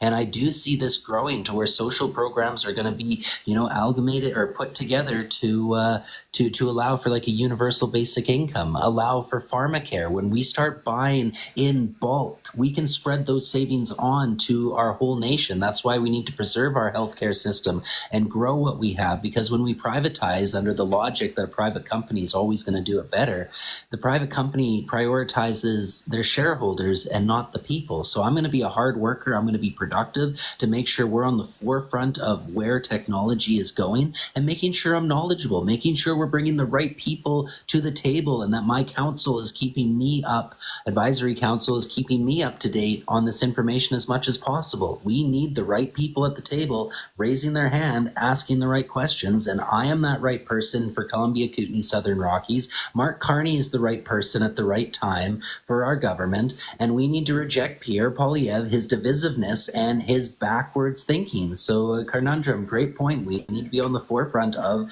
technology and how it's evolving into our economy and into our lifestyles, and we need to hold the government accountable as well. So I could speak about this, but very good point, Carnundrum. Thank you. Beautiful. Last thought for the evening. I have to tell you, Reggie, this has actually been a very informative, and I appreciate your thoughts on what you would like to do if you are elected. And I do hope, for your sake, because I think that you're going to make a big difference in the province of BC. I think that, yeah, that you would be definitely an asset. I can see that from what you plan to do, what you want to do, from your experiences that you've talked. The fact that you read a book, man, that's a major plus to me. Yeah, hey, facts are facts. I know that you can do stuff. Anyway, no, I have to say that I am looking forward to having a Carney platform and what he's got planned, and I think that there's going to be a lot of positive that's going to be done for us. And thanks very much for hanging out, man, because I got a lot of information from you, and I really appreciate that. Thanks, beautiful. That's great. Awesome. Your kind words. So you still have Jane, right? Yeah, Jane, you're the final word for the night. Thank you. The best for last. Hey, Reggie, you mostly answered already about healthcare in Alberta. Being in Ontario here, Dougie's pretty quick to hide the last healthcare transfer. So how could you make him more accountable for his spending? Yeah, it's definitely important that that there's a relationship between the federal level and the provincial level, because there are limitations of how much the federal government can get involved, but by having those strong relationships, we can make sure that the right information is being told to them. As I said, I know any future money can be earmarked to targets within the medical. I'd have to do research myself to understand if previous money that has been allocated to the provinces through health transfers, if that can be tied to outcomes, because we need the outcomes for the people. Ultimately, we need more doctors. We need to make it where the specialists are not as booked. We need to address burnout. We need to address when you're rural, you're 45 minutes to 2 hours away from a clinic or a hospital, and the challenges there. We got great programs like the STARS program, one that I want to expand into our riding here, Columbia, Kootenay, Southern Rockies. But as far as working with the Ontario government and where their challenges are with healthcare, forge those relationships, make sure that people like yourself who know what needs to be changed, your voice is getting onto their desk and not just sitting there. And I think that's where your MP can come in with relationships, because again, we're the glue of the politics. We're the ones that on top that can really make it where the layers of government can cooperate. So if indirectly you're riding, let's engage those conversations. Let's be loud. I use this squeaky wheel gets the grease is something I used at a debate the other day, and we're going to squeak really loudly to make sure that the right information is being told, it's being put out there, and people can stand behind it. So we'd invite someone like yourself to the table so your voice can be heard. Again, I said Ottawa's far away, closer. Reggie, I'm in rural Ontario. I'm drowning in a sea of blue out here. So my MP is a conservative, and she's not going to give you the time of day about health care. Yeah, they don't seem to have their priorities in the right place in these conservative. She's being grandfathered in by her father, and that's it. Convenient. Oh, yes. Yes.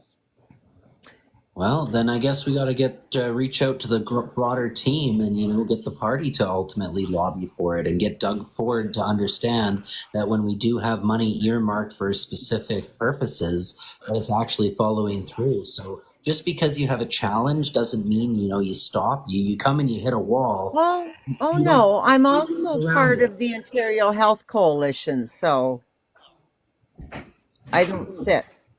Well, let's bring you to the table. Let's get a Liberal caucus into government, and let's bring that to the government. I'm voting. And then we can make it where we can solve these kind of problems. Because you're right, if your MP doesn't care and won't give you the time of day, how do you make your voice valuable? So let's have that to the blue wave. It's going to be a tsunami. Let's be cognizant of the time and respect. Anyway, thank you very much. Thank you. It's great having somebody to listen to. I see more Liberal signs going up in my neighborhood, so. Good news. And those guys that are doing the blue wave on the screen, tell them that the Liberals are going to be a tsunami. That's their blue wave of tears. Well, don't forget the prevalence of bots on all of our social media platforms. Odds are most of what you're seeing in the comment section is coming directly from paid trolls and bots. So pay it no mind, but do be aware that voter apathy is a real problem here in Canada. So if you're thinking that Liberals have it in the bag, stuff that idea, get out to the voting booth and make your voice heard. Already did me. Wanted to thank all of our guests, all of our panel, but especially wanted to thank Reggie for coming in, spending 2 nights with us here to give us a Liberal perspective on things. So I want to thank everybody who is a guest panelist here, everybody who's been watching the show. The show is Radicalized. I am your host, Mr. Radical.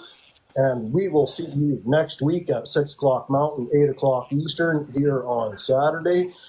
Thanks for tuning in. Thank you, panel. Thank you, Canadians. Get your butts out there and vote. We'll see you again. Will do. I'm already done, so my vote's in. Woohoo!